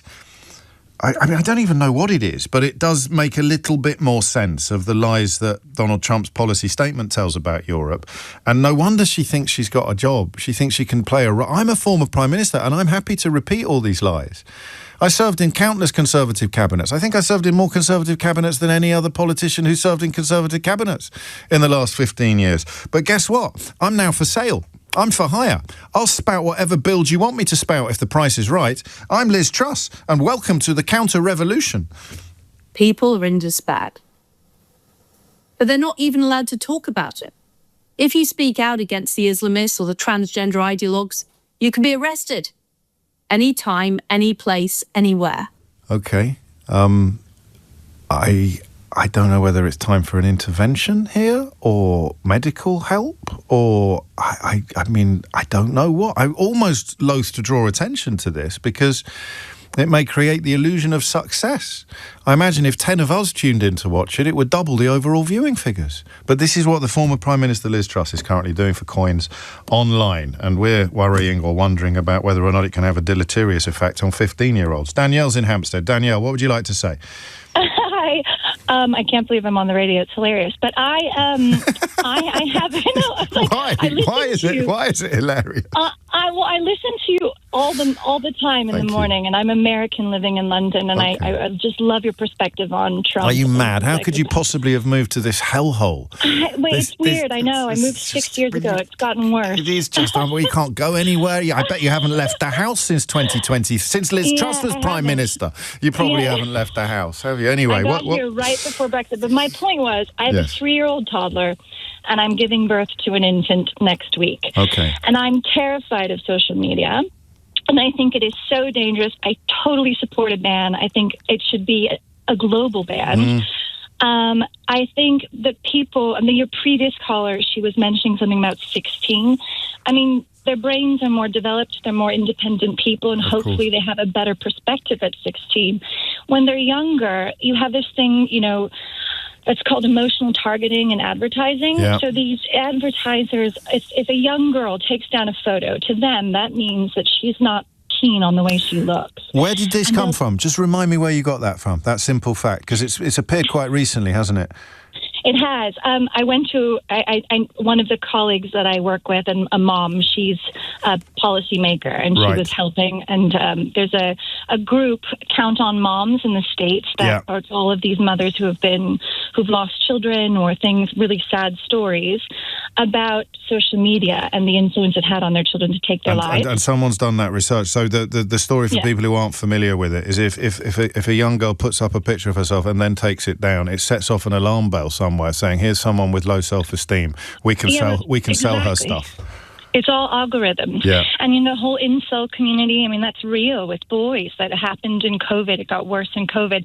And, I feel like these mega social media companies and all of this AI that's going to even get worse, I mean, they're based on extracting data. So they're built platforms to be addictive, to have the children spend so much time on it and then collect data and then feed you advertisements or feed you, and, bad content, scary content, shocking content. It's more addictive, right? So kids will get looped into an algorithm and build their own algorithm. And I find it so dangerous without any kind of parent guidance. And of course we can all be in favour of more parent guidance and more work on these fronts. But the point is, no, that doesn't include every parent. There are a few more boring phone-ins than the ones where, where people ring in and say, well, I never needed this, so why does anybody else know? I know how to change a nappy, so why do we need to teach parents how to change nappies? I mean, it's just a pointless, utterly pointless conversation. What society exists to do is pursue the greater good for everybody. And how can anybody object to the idea of limiting the access these people have to our children? They turn it on its head. You've just done that. So we're not talking about limiting our children's access to the platforms. We're talking about limiting these ghouls and vampires' access to our children. Taking advantage of them. Yeah. I agree. Yeah, I wholly support it. I think it's fantastic, and it should happen real soon. And you speak from the knowledge that despite the very, very best intentions and even having the time and the inclination and the knowledge to try to keep an eye on this kind of thing, the parent who thinks they've got it covered is almost always the parent who is in for the biggest shock of all. It's Caitlin Regair, who works at UCL, who I find myself turning to a lot on this kind of stuff. She's brilliant. She's written a book as well called, I think it's called Smartphone Nation, and she is just fantastic. She's been on the show, and I think I was with her the other day when I mentioned the algorithmic way in which the young girl putting up a picture of herself and then taking it down immediately just sort of alerts these people or these platforms, these algorithms, to the possibility that you're looking at someone with low self-esteem, someone who's more likely to buy makeup or someone who's more likely to buy things that you would associate with poor or poor body image. Wow. Thank you, Danielle. Steve's in Whetstone. Steve, what would you like to say? Hi, James. A long-time listener. I've just ordered your book for our Christmas present. That's very kind. What, for yourself? Yes. That's nice. Everyone should buy themselves a Christmas present. Absolutely. Yeah, I like it. I like it. Good man. The glass caller, very, very, very good. I didn't agree with anything the caller before the advert said. No, maybe I was a little bit brutal with her. It was only because I warned I was going to spit the pips out. Then I thought I had an image to live up to. But I could see where she was coming from. And at risk of sounding patronising, when my kids were that age, I thought that they'd never have screens. I remember saying on the radio, there's no way my children will ever have screens. And then suddenly you've got an 8-hour drive to the middle of France ahead of you, and they could watch Peppa Pig for half of it. And it's a no-brainer, isn't it? So that's all I'd say about that. Yeah. Now, I think I'm hoping the Australian model works. Yeah. And then that will then give our government a kick up the backside. I really do hope it works. And that's it, isn't it? I mean, because the effort, no one is ever lobbying for children. There's no Tufton Street lobby group masquerading as a think tank that is being secretly funded by parents to protect their children and look after their children. All of the lobby groups coming up with dodgy research or claiming that they've done some academic insights into stuff which miraculously tally entirely with what their paymasters want them to be putting into the public sphere. Nobody, unless you get a Jamie Oliver type figure, nobody is sticking up for the children here. It's all for the platforms. Yeah, I've got 3 grandsons under 12 and I worry what they're going to be exposed to. I mean, it's not that long. Yeah, I mean, it's not like me and you, we're about the same age. Books was our study for homework. My youngest lad is 28, and he's got some of his peers openly confessed to never opening an encyclopedia for doing homework. Never seen anything. I'm less troubled by that than you are, because some of the stuff they can find online is brilliant and powerful, and it's replaced the page, as it were. It's replaced. It's like the written word is still there. It's just written on a different format. But that idea of losing 4 to 5 hours a day of leisure time is a positive, not a negative. It feels like a negative. How am I going to fill 4 to 5 hours a day? It's a massive positive. How am I going to fill 4 to... Just think about saying it in a different way. So here's your 14-year-old facing a ban on social media. What am I going to do? How am I going to fill 4 hours a day? And then say it differently. Say, wow, how am I going to fill 4 hours a day? The world is my lobster. Don't at me on that. I think it's a Del Boy joke, isn't it? But it wasn't a mistake on my part.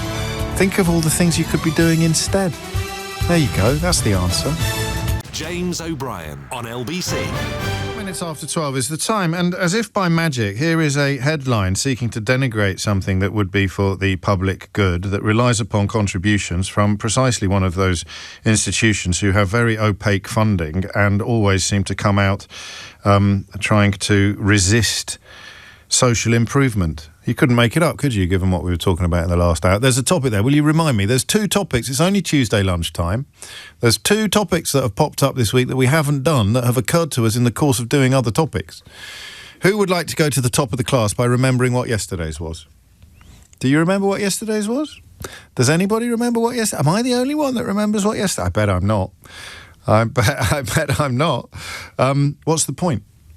Next time we do NEETs, we're going to do what's the point? I mean, it's a bleak question, but increasingly I find the public discourse moving to a place we arrived at some time ago, which was not, back in my day, they just needed to kick up the bum, they'd soon be going to work if they were going hungry and all that kind of thing. All being said by people for whom the point was obvious when they began their journey up the ladder of life. But when you're trying to tell a young person who's got no prospect ever of owning a home or enjoying job security or even perhaps a permanent contract as opposed to a rolling contract or a 0 hours contract, what is the point of getting involved? What is the point of joining the rat race? Tell someone in that category, that cohort, what the point is. That popped up yesterday. Pertinent to the thing we're about to talk about now, but the second bit that we might do, the second topic to pop up this week, is the difference between spending too much time on social media and spending too much time elsewhere online. Do you see what I mean? Because one of my girls watches a lot of movies, and she watches them on her laptop because that's what suits her, despite us having... we do actually have televisions, plural, in the house. We're very posh. Actually, no, we're not very posh, are we? If we were very posh, we wouldn't have any televisions at all. But anyway, so I've got no worries whatsoever about them watching films online, about them watching actual movies online, or indeed about them using ebooks. So the simple notion of screen time being bad seems to me is a bit redundant now, but we haven't quite caught up with it. Screen time is not by definition bad. Video games, I mean, the last couple of video games I've played have been absolutely extraordinary. They've been beautiful. 3 video games I've played since rediscovering my video game mojo about, 12 months ago, was it? A bit less? I've played Indiana Jones and the Grand Circle, I've played Hogwarts Legacy, and I've played Mafia the Old Country, and I have been transported and transfixed. And something else that begins with trans. Oh, better be careful, otherwise the Liz Truss police will arrest me. But something else that be transposed? No, that doesn't work. Transfigured? Can you be transfigured? Anyway, I've been transfixed. Translated? I don't know.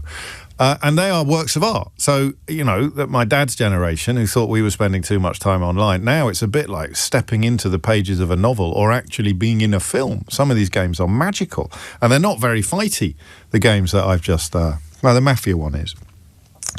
Actually, so is the Harry Potter. Actually, and the Indiana... All right, they're all very fighty, but they've got lots of story to them. So the one I'm playing at the moment, Ghost of Tsushima, which I've only just started and I haven't really got into it. At the moment, that's too fighty. Not enough stealth and creeping around. I need to find a bow and arrow, and then I'll be able to do the stealth. Anyway, I digress. Screen time per se is not the bad thing. So that's the other topic that we're not doing now, but we are going to do at some point in the future. The difference between social media and all the other things that children can do on screens, and why the former is so much more dangerous and dodgy than all the other things. So here's a headline, inevitably perhaps in the Daily Telegraph. Take a week off if your distant cousin dies. So you're supposed to read this and think, oh my God, the government are attacking employers again. Until you get to the second or third paragraph where it will say could, as opposed to will. Sir Keir Starmer's boo workers' rights bill. Here it comes, second paragraph, second sentence, could grant employees a week's leave following the deaths of in-laws, cousins, uncles and nieces.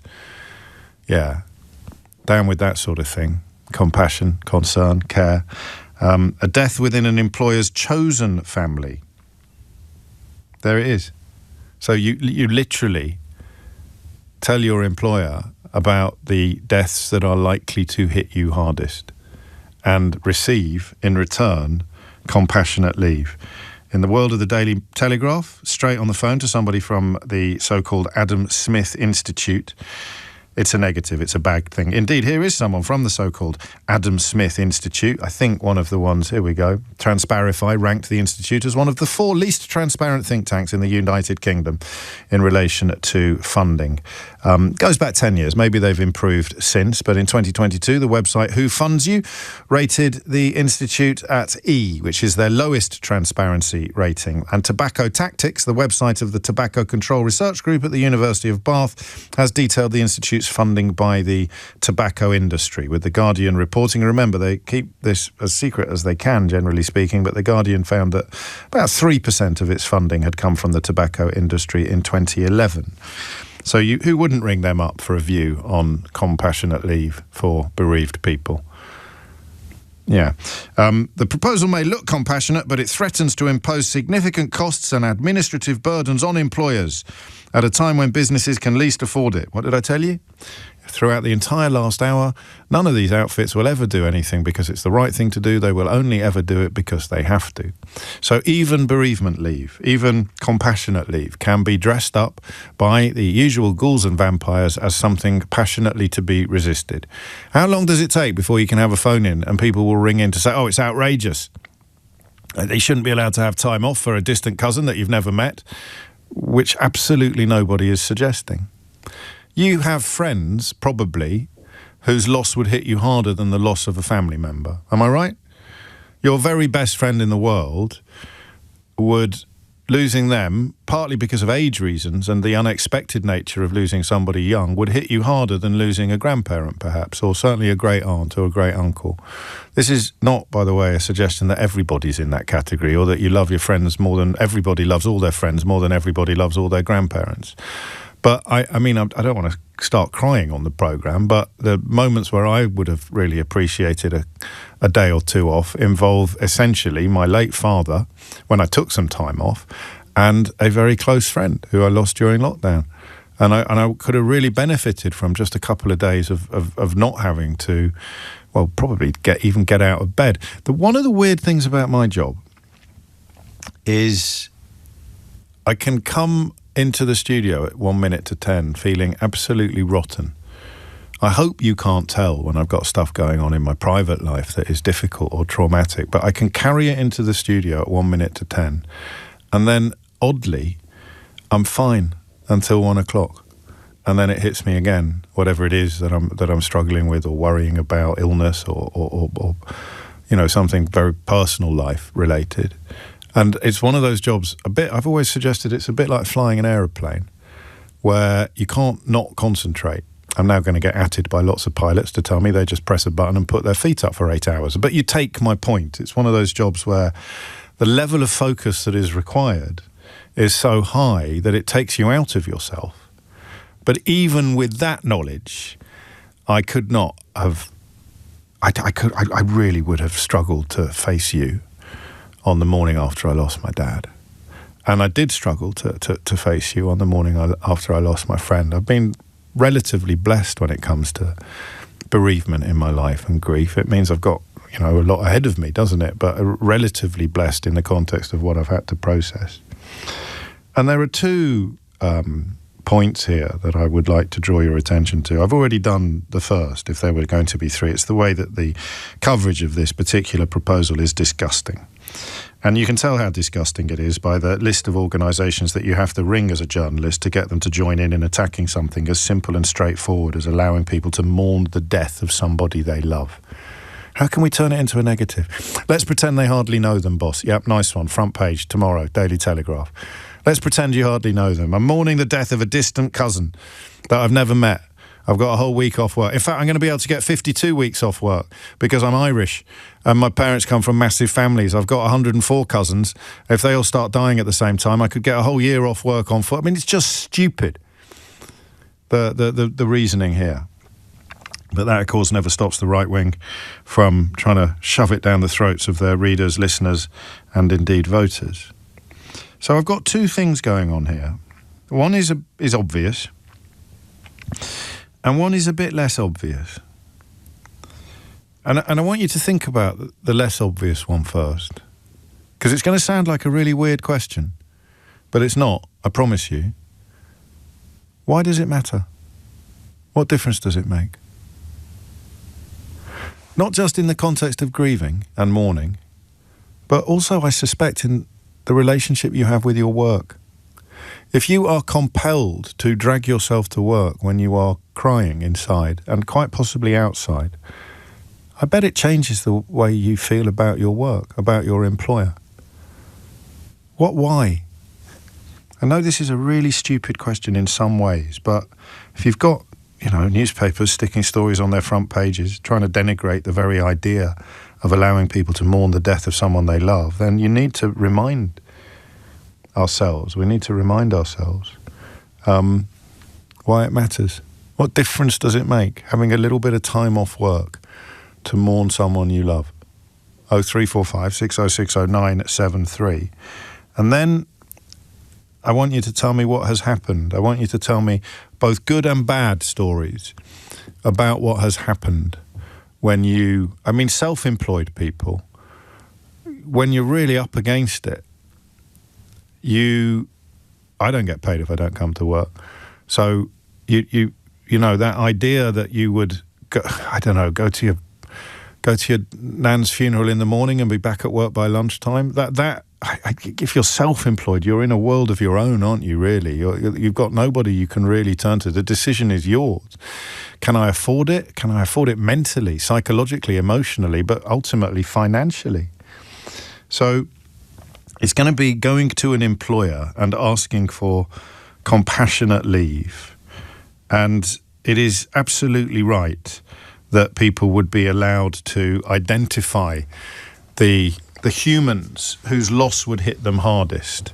It would be ridiculous to say you can have it for grandmothers but not for best friends, because most people are going to be hit harder by the death of a best friend. Not most people, many people, or a great-grandmother, or a great-aunt, someone who's close to you on a family tree but not close to you in your actual lived experience, in your real life.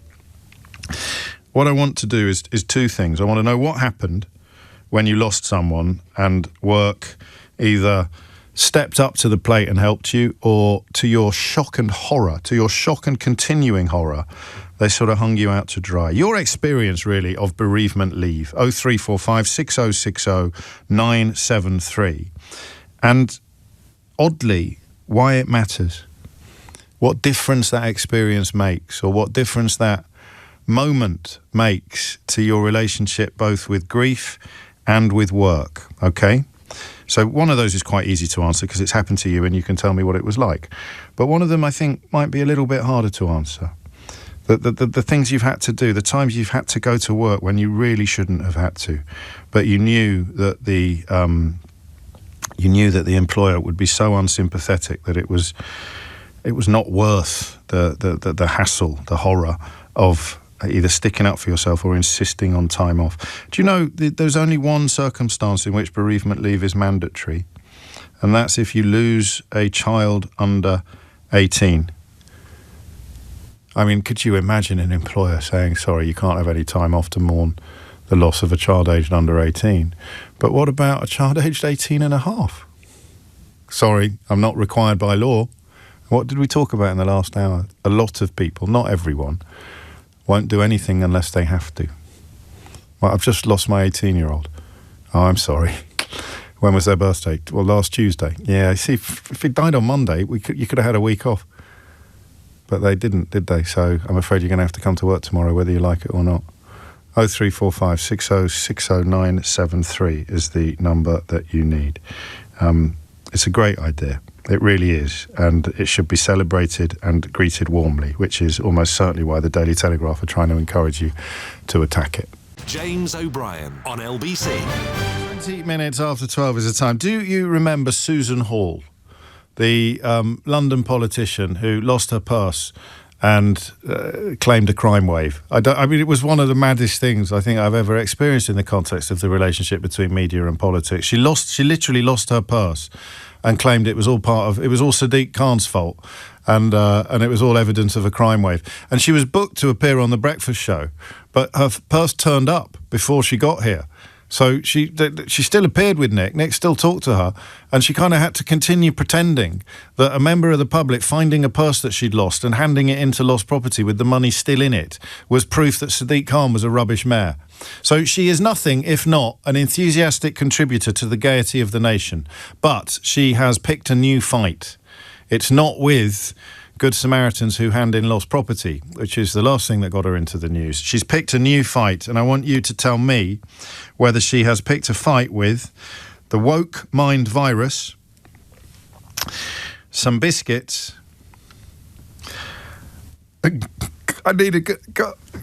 Sorry, I got a bit distracted. Has Susan Hall, the woman who lost her purse and claimed it was a crime wave after it got handed in, has she picked a fight with the woke mind virus, some biscuits, or Transport for London? What is it that she is now? This doughty defender of human rights, one of the few people that says it like it is and speaks up for British values. Has she now picked a fight with the woke mind virus, some biscuits, or Sadiq Khan's Transport for London? Answers on a postcard, please. Hamish is in Tring to lead us back to the... Actually, before I talk to you, Hamish, I'm going to read a message that I mentioned I'd be careful not to cry this hour, but if I was going to, I think I would have gone already, because this is from Katie. My best friend committed suicide a few years ago. It was one of the hardest things I've ever been through. I was allowed 2 days off, James, one to grieve and one for the funeral, but only if I used up my holiday allowance. I even suggested unpaid leave, but I was told no.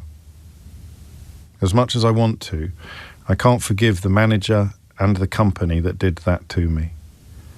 And there it is, you know, that is precisely the circumstance that the Adam Smith Institute is complaining about in the Daily Telegraph today.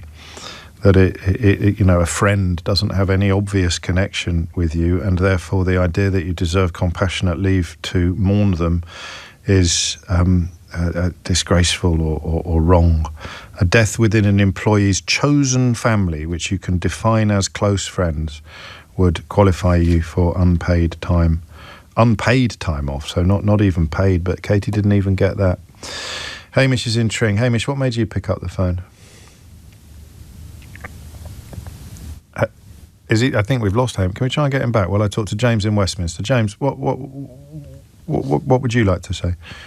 Hi, James. Just on the topic of time off. I was a police officer, quite young in service, when I got a phone call one day on duty that my grandmother had died.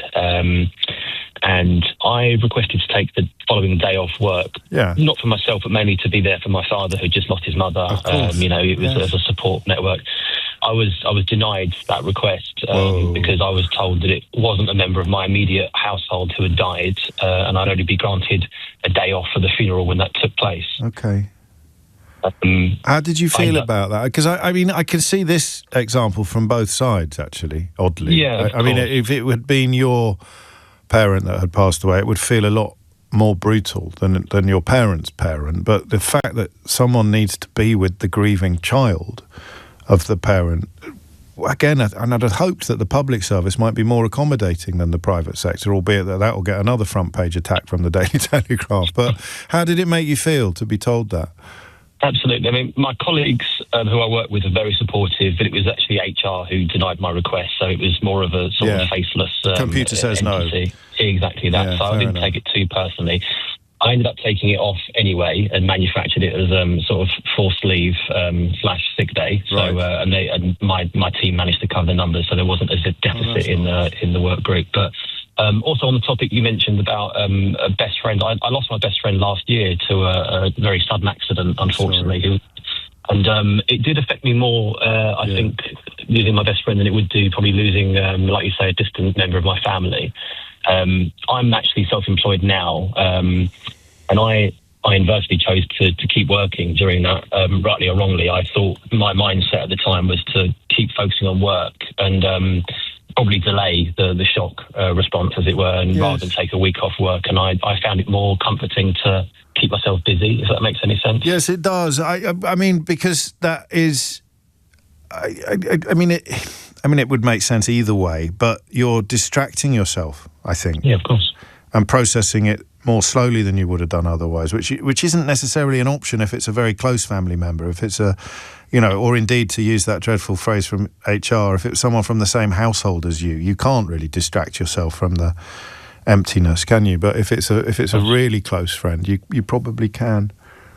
Did it change the way you felt about the force, the fact they treated you like that, or did you kind of just move through it? It made me feel a little bit more like a number when, like you say, computer said no, and it was just, they didn't sort of take into consideration, that any closeness there, and the fact that I was there to support my father more than anything. It wasn't for my own personal necessity to take a day of breathing. It wasn't a slip of the tongue. That it is computer says no, because the days maybe of living in or working in an environment where humanity trumps tradition are probably over. You're probably, unless you're working for a tiny firm or a family firm, you're probably going to rely upon rubric, rely upon rules and regulations, and that the case you make won't matter. So you don't understand. This person is like a brother to me. This person means more to me than anybody that I'm related to. Please, may I have some time off to mourn them? And they'll be like, well, I wish I could, but I can't, because the rules are the rules. In fact, that's not a million miles away from what Suzanne describes. I'm not calling James because I'll just cry. I lost my very close friend, who was like a sister to me, on the 29th of October. Had a very stressful year, separation, moving out of my family home. She supported me through all of that, then died unexpectedly in the middle of my move, and I've been knocked for 6. She died from suicide. Work have been great, but I have had to go on sick leave, not bereavement leave. A doctor can support you in this situation, and it is only for a close family member, and that really needs to change. I'm not suggesting this is a nice conversation. I'm suggesting it's a nice piece of legislation that recognises the reality of most of our lives, and that involves, oddly, a sibling perhaps more obviously, being someone you're not that close to, whereas a friend, your best friend, is someone who is going to leave a much bigger hole in your life. And for your employer simply to accommodate that with the, correct checks and balances in place to guard against abuses seems to me to be something to welcome. I'd celebrate would feel like the wrong word, but certainly to welcome. I think we've got Hamish back on the line in Tring. Hamish, what would you like to say? Yes. Good morning, James. Can you hear me? Loud and clear. This is a very close subject to my heart. 7 years ago, I lost my 21-year-old daughter suddenly. Mate, I'm sorry. Thank you. And it was, as you can imagine, it's an earthquake. We had no idea she'd die. Yeah. And she had an epileptic seizure, which killed her, unfortunately. And my company, this is a lovely story, really. My company gave me so much space, and they gave me, they didn't put any time on anything. I just let them know what had happened. And my views are that by treating those people who are grieving with respect and humanity, as you say, you end up forming a closer relationship with your employers and employees, and they... no one would do this to shirk, I don't think. I had to organise a funeral, check my wife, my other daughters were okay. We had to deal with the coroner. We had to do all this sort of stuff, which you can't do if you're just called back to work instantly. No, of course you can't. Although it wouldn't be statutory. I've only discovered that today because of the age that she was when she passed. Yeah, absolutely. And I have to say, and if I don't mind mentioning, but Marsh are a big insurance company. They were just treated me with such humanity, and I think in aggregate I took about a month off. That was about it. But when I got back, I felt welcome.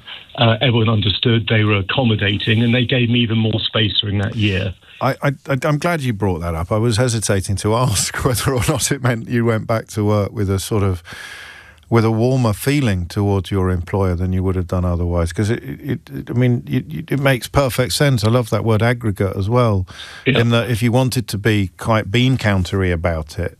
Yeah, I remember that James Timpson saying this to me about the way he treats his employees, which is, an industry model on generosity and kindness. But he says it's actually good for business because they work harder for me. When you show people respect and humanity, they repay you twicefold.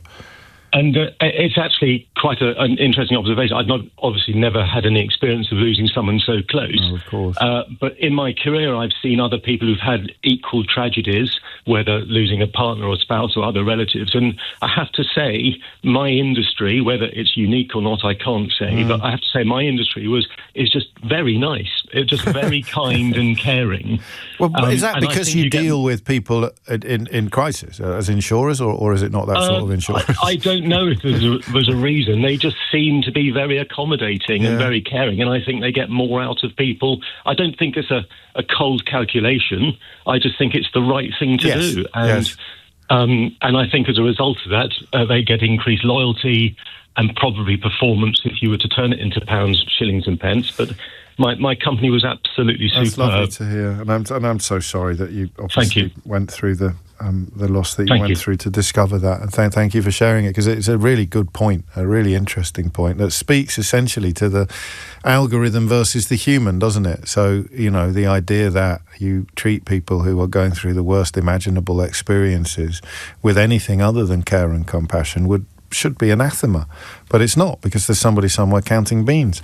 And that's why it's interesting that even the bean counter should have it in front of them, or should be aware of the possibility that treating somebody well is actually good for the business as opposed to bad for the business. That's the problem with the sort of Tufton Street outlook, is that people aren't people. They're just money-making units. They don't get treated with humanity or decency. Children are there to provide profits for the people selling sugar and sweets and fizzy drinks. Adults are there to provide profits for the people gambling, or the people smoking, or the people driving fossil fuel, providing fossil fuel products. So people aren't human. They're just units in a money-making process, which is how you end up with somebody from the Adam Smith Institute going after this legislation in the pages of the Daily Telegraph. Well, it's outrageous. Won't somebody think of the employer? Sorry, my best friend's just died. Yes, but won't somebody think of the employer? Okay, it's 12:32. Amelia Cox has your headlines. James O'Brien on LBC. I've done it again. I always mean to tell you when I've got one of my favourite guests coming up, because it might be one of your favourite guests as well, and you can build up a little bit of anticipation and excitement, but I completely forgot. Phillips O'Brien is here, the Professor of Strategic Studies at the University of St Andrews, and one of the people we turn to fastest when Donald Trump is getting involved in international relations again, most obviously at the moment, of course, with reference to Russia in particular, and the national security strategy that we were talking about in the first hour of the programme, and the points at which those two phenomena meet. He's given an interview, I think, this morning to Bild, the German newspaper, in which he essentially calls upon Volodymyr Zelensky, and I quote, to get his act together, suggests that Russia has the upper hand in peace negotiations and that Zelensky needs to start accepting things. Not exactly the language you'd expect, Phillips, from a FIFA Peace Prize winner. Well, actually, I think it's quite refreshing that he's just actually speaking his own truth. This is his view. We've been dealing for months with so much BS, James, about people thinking, Trump might help Ukraine. Trump will be tough on Putin. And Trump actually feeding this nonsense by saying, maybe I'll send Tomahawks. All of that was a lie. But people bought the lie. I actually like the fact that they have the national security strategy out there. And we have Trump saying, Zelensky, you're in trouble, get out. We want to settle the war in Putin's favor, which is what he's saying. because that's what he believes. Yeah. And it means that Europeans can't pretend that somehow the U.S. is on their side and that the U.S. will get a good deal for Ukraine. The Europeans now have to accept the U.S. is actually an impediment to Europe, is a threat to European democracy, and they have to act to look after their own interests. So I actually like these comments. I'm glad they're being said, and I want them to be amplified as much as possible. Well, that's why you're here. Are they born of frustration? I mean, is the petulance now coming to the surface because Zelensky hasn't been bullied into accepting the terms laid down effectively by, let's not beat about the bush, the terms laid down by Vladimir Putin via Donald Trump's White House? Absolutely. I mean, Trump had a deal with Putin. They worked it out, 28-point plan. Trump's view was that they could bully Ukraine into taking it. So far, the Ukrainians have not taken it. So now, of course, he makes the threats not to Putin, but to the Ukrainians, and specifically to Zelensky. We have to understand, Trump hates Zelensky. Yeah. Hates him personally. Why? Wants Zelensky. Why? The Hunter Biden laptop. Remember, everything with Trump is personal. Yeah.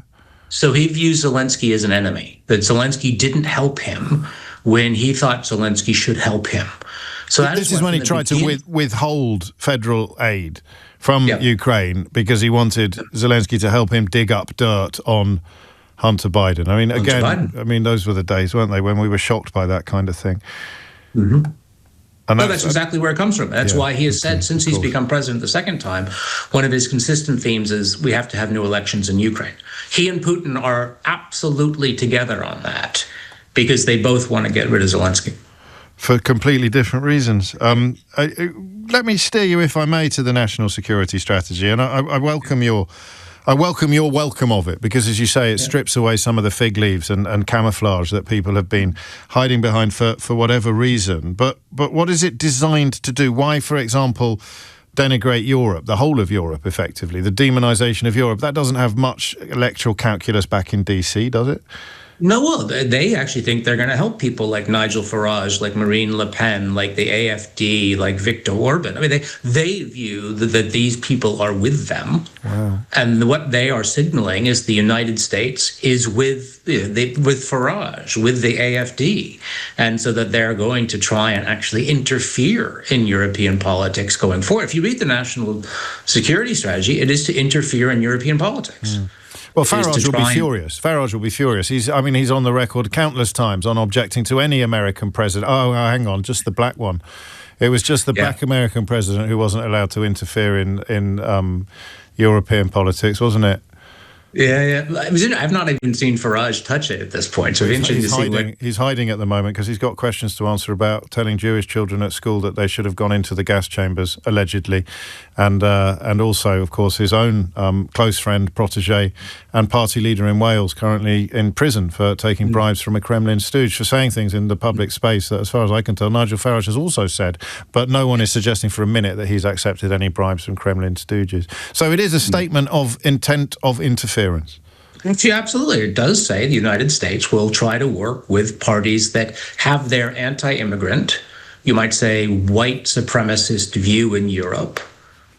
In their minds, they are saving European society, but they're very clear about it in the national security strategy. And Trump, by the way, has reemphasized that today when he's saying Europe is weak, Europe is being destroyed by immigration. He particularly mentioned London as being, a source of weakness.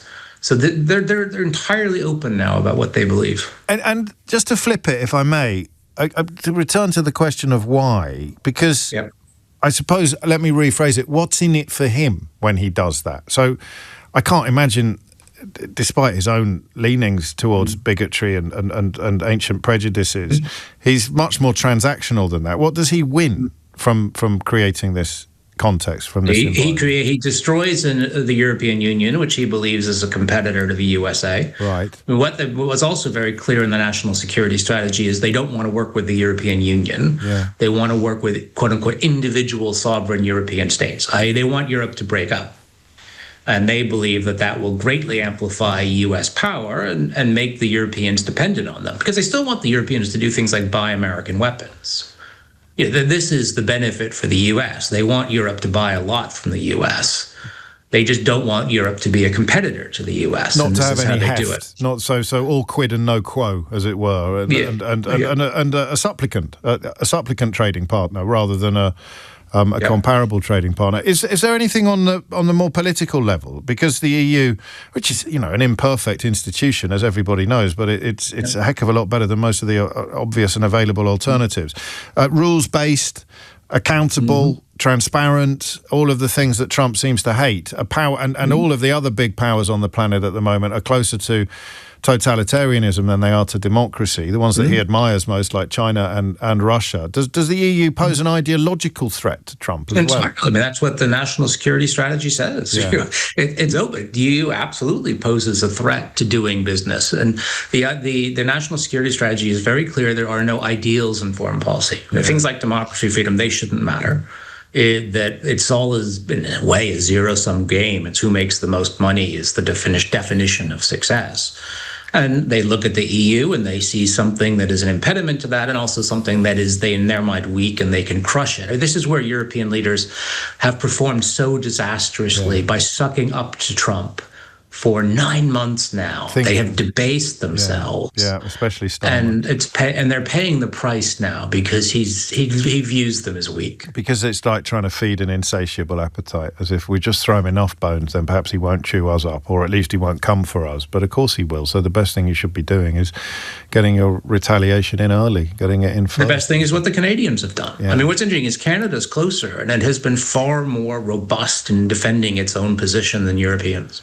And one of the first fronts in this war, which, as you say, is now out in the open, will be online legislation. I think will be telling the tech bros to sling their hook or to sort their own house out. Yep. I mean, they hate European legislation against U.S. high-tech companies. They just hate content protection and any kind of ability to regulate the kinds of things that are reported and shown. So, I mean, that's what they're coming for now, and that's why it's been sort of pushed by people like Elon Musk, who has been on a very anti-EU crusade for a number of days now. Yes, indeed he has. So, final question. What does failure look like? From their point of view, I mean, what should we be looking for as optimists, as glass half full merchants? The optimist is Europe comes together, right, on a range of issues, acts together to defend European interests, and I would say the big one is they come together to help Ukraine. So I think what Trump wants is European states to bully Ukraine with him to take a very bad peace. So he's hoping that European states pressure the Ukrainians to give up territory, accept the secondary status, and destroy their future. The good result is European states, they don't tell Trump to stuff it. They don't yell, they don't insult Trump. They just say, no, we are going to look after our own interests.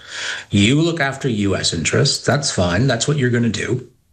But we're looking after our own interests, and we're going to do what we want, and we're going to help Ukraine. It's quite a big silver lining, potentially, were that to be realised. I mean, not just in the context of Ukraine, but in the entire context of NATO. I didn't get you on in the first hour, Phillips, because I didn't want you to kill my phone in stone dead by saying all of the things that you've just said with such clarity and insight. But do you still have pinch-yourself moments? I mean, this is a conversation about a United States president siding with the Kremlin against Europe, and most obviously against the United Kingdom, the oldest and the staunchest ally.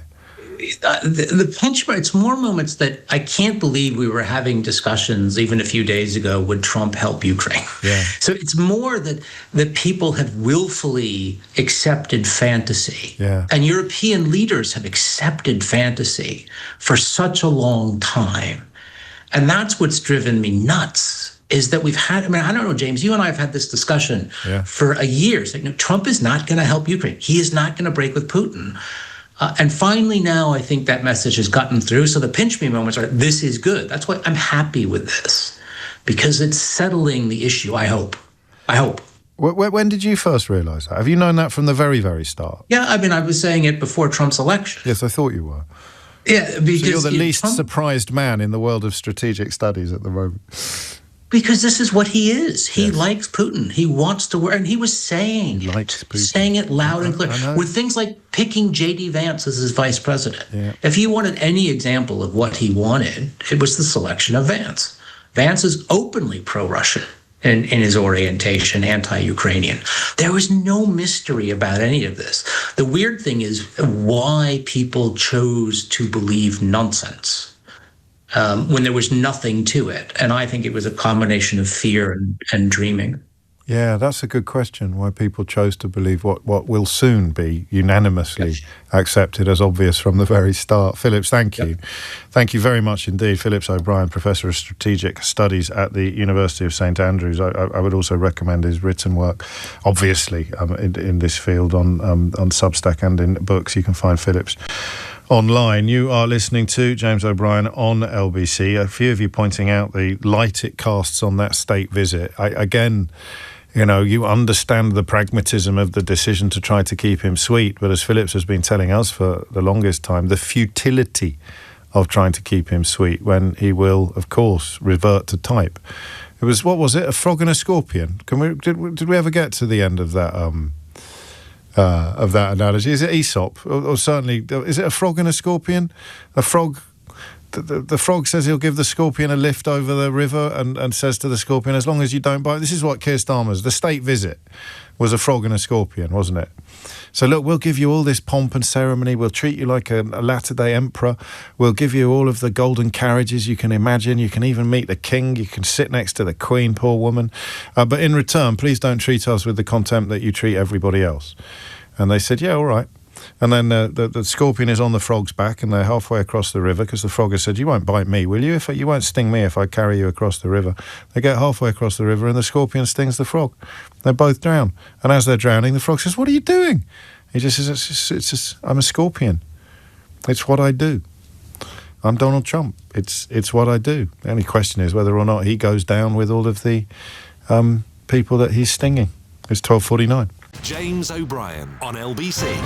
12:51 is the time. You are listening to James O'Brien on LBC. I get distracted by contributions of Phillips's calibre, but of course the conversation we were in the middle of was about the rather warming proposal, if that's the right word, from the government contained within the Workers' Rights Bill that is being watered down in many areas as a consequence often of pressure from lobbyists who like to describe themselves as think tanks or, I don't know, even journalists sometimes. But it is lobbyists working on behalf of business, working on behalf of wealth, working on behalf of capital, trying to chip away at any attempts by a Labour government to protect workers or to give workers things of social value. In this case, bereavement leave, literally time off work, unpaid. It's not even paid, but it hasn't stopped the usual suspects getting their knickers in a twist. Giving workers unpaid leave to mourn a loved one. And what an extraordinary tapestry of difference this has opened up in front of us, because some people having really quite moving experiences at the hands of their employers in a positive way, and some people having hideous experiences at the hands of their employers. So the need for legislation couldn't really be clearer. A level playing field, but of course what else should that playing field contain? The questions we've been asking are about why it matters, why bereavement leave matters, and what experiences you yourself have had in this sphere, in this space. Steve's in Crawley. Steve, what would you like to say? Hello, James. Hello, it was very Steve. Emotional last couple of days because I tried to call you. I had input yesterday on your dementia call, but I couldn't get through. But this one's probably even more personal.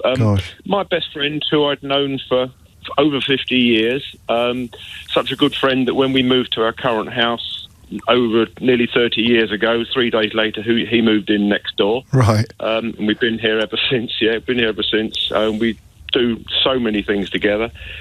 He passed away March 2024 after a very short illness with cancer. I'm sorry. Thank you.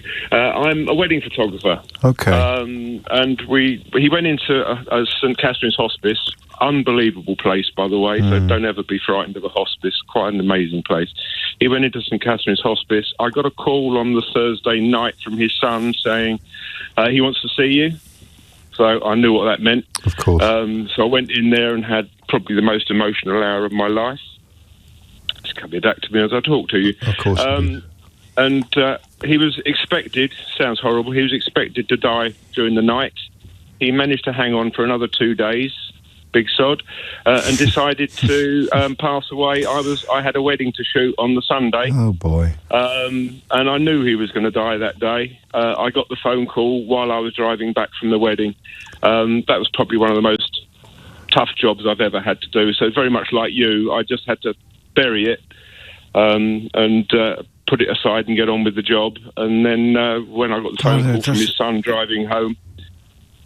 Sorry? No, sorry. I of course, it just broke you. I'm just objecting to you saying it was a bit like me, because you have to be really cheerful. You're at a wedding. You're at the happiest day of someone's life. I can sit here and be as miserable as I want, Steve. As you well know. It never sounds like that, though. It never sounds like Bless that, though. you. But no, it's just I just had to turn on full professional Steve and get on with it. I knew what was happening. I was getting some updates from my wife, but she obviously didn't send me the final one. She knew what time I was finishing, and his son called me literally as I was driving home, and I had to pull over. Of course you did. What a reminder this is, though, of that simple thing I said at the outset about how friends being bigger and bigger parts of our lives than some family members, than many family members. And the idea that the legislation, or even that company policy, doesn't recognise that at all. The more we talk about it, the more ridiculous it feels. Yeah. I did give myself the day off for the funeral. Yes, I'm very glad to hear it. I had to have a long chat with myself. I had to have a long chat with myself, but we organised it. You submitted a full account to HR, which you also happen to run, before passing it on to the CEO, which also happens to be you, who happily granted your request to you, which also happens to be you. Steve, thank you. It is 12:56. You're right, I have completely forgotten the reveal, as it were, of who it is that Susan Hall, the woman who lost her purse and described it as a crime wave, has picked a fight with. Now, I asked you, was it A, the woke mind virus? Was it B, some biscuits? Or was it C, Sadiq Khan's Transport for London? It's worth mentioning, actually, after that conversation with Phillips, that the people who join in with Donald Trump's denigration of our capital are latter-day Lord Haw-Haws. They are literally helping an enemy, which he clearly is now in the context of European politics, attack our fabric, the fabric of our society, the stuff that holds us together. So when foreign agents start attacking our country, or indeed helping fascistic politicians achieve power in our countries, they are very much in the same role that William Joyce found himself in the 1930s. But anyway, Susan Hall, was it A, the woke mind virus, B, some biscuits, or C, Transport for London that she has picked a fight with now, fresh from her attempt to portray losing her purse as being part of a London-wide crime wave? And the answer is some biscuits. She took a picture, or I don't know, maybe she just nicked it off someone else, of a Morrison's biscuit, a bag of biscuits, 16 mini gingerbread people. And she wrote, this is an elected politician in the finest city in the world. In fact, I think she might be the leading... is she the senior Conservative politician in the London Assembly? Holy moly. Look at this nonsense, she wrote, and then she deployed the obligatory capital letters to write, no! They are gingerbread men! Exclamation mark, exclamation mark, exclamation mark. I mean, it's an extraordinary position to adopt, isn't it? To be part of the continuing denigration of our capital city while simultaneously thinking that the biggest issue of concern facing you at this particular moment in time is some Morrison's biscuits. Some Morrison's biscuits. They're not even Morrison's Best, which is a strand. Morrison's is my local supermarket, and Morrison's Best now stands comparison with any of the fancy premium ranges in any of the more expensive supermarkets. I'm yet to try the gingerbread people, and I never will, because I won't let the woke mind virus win. I will only buy gingerbread biscuits shaped like humans if they are described as gingerbread men. In fact, the question of how you can tell whether a gingerbread biscuit is a gingerbread man or a gingerbread woman is perhaps a question only Susan Hall could answer. That's it from me for today. If you missed any, would it cost more to get a gingerbread man? Because it would involve a tiny little bit more biscuit. I don't know. Or a woman. Or indeed a woman, depending upon which bit of the biscuit. Two extra bits. 2 extra bits. They could be 3 extra bits for a bloke. Raisins. Arguably. Where are we going? We demand answers. If you missed any of today's show, you can listen back on Global Player or the LBC app, both of which are free and both of which allow you to stay up to date with everything but the LBC app, all the top stories, opinions, news categories. You can pause and rewind live radio and listen to a range of podcasts, including James O'Brien Daily, which is the best bits from this show every day. Hard to pick the best bits today, I think. Download the official LBC app for free from your app store now. Tom Sawbrick will be with you at 4, but now it's time for Sheila Fogarty.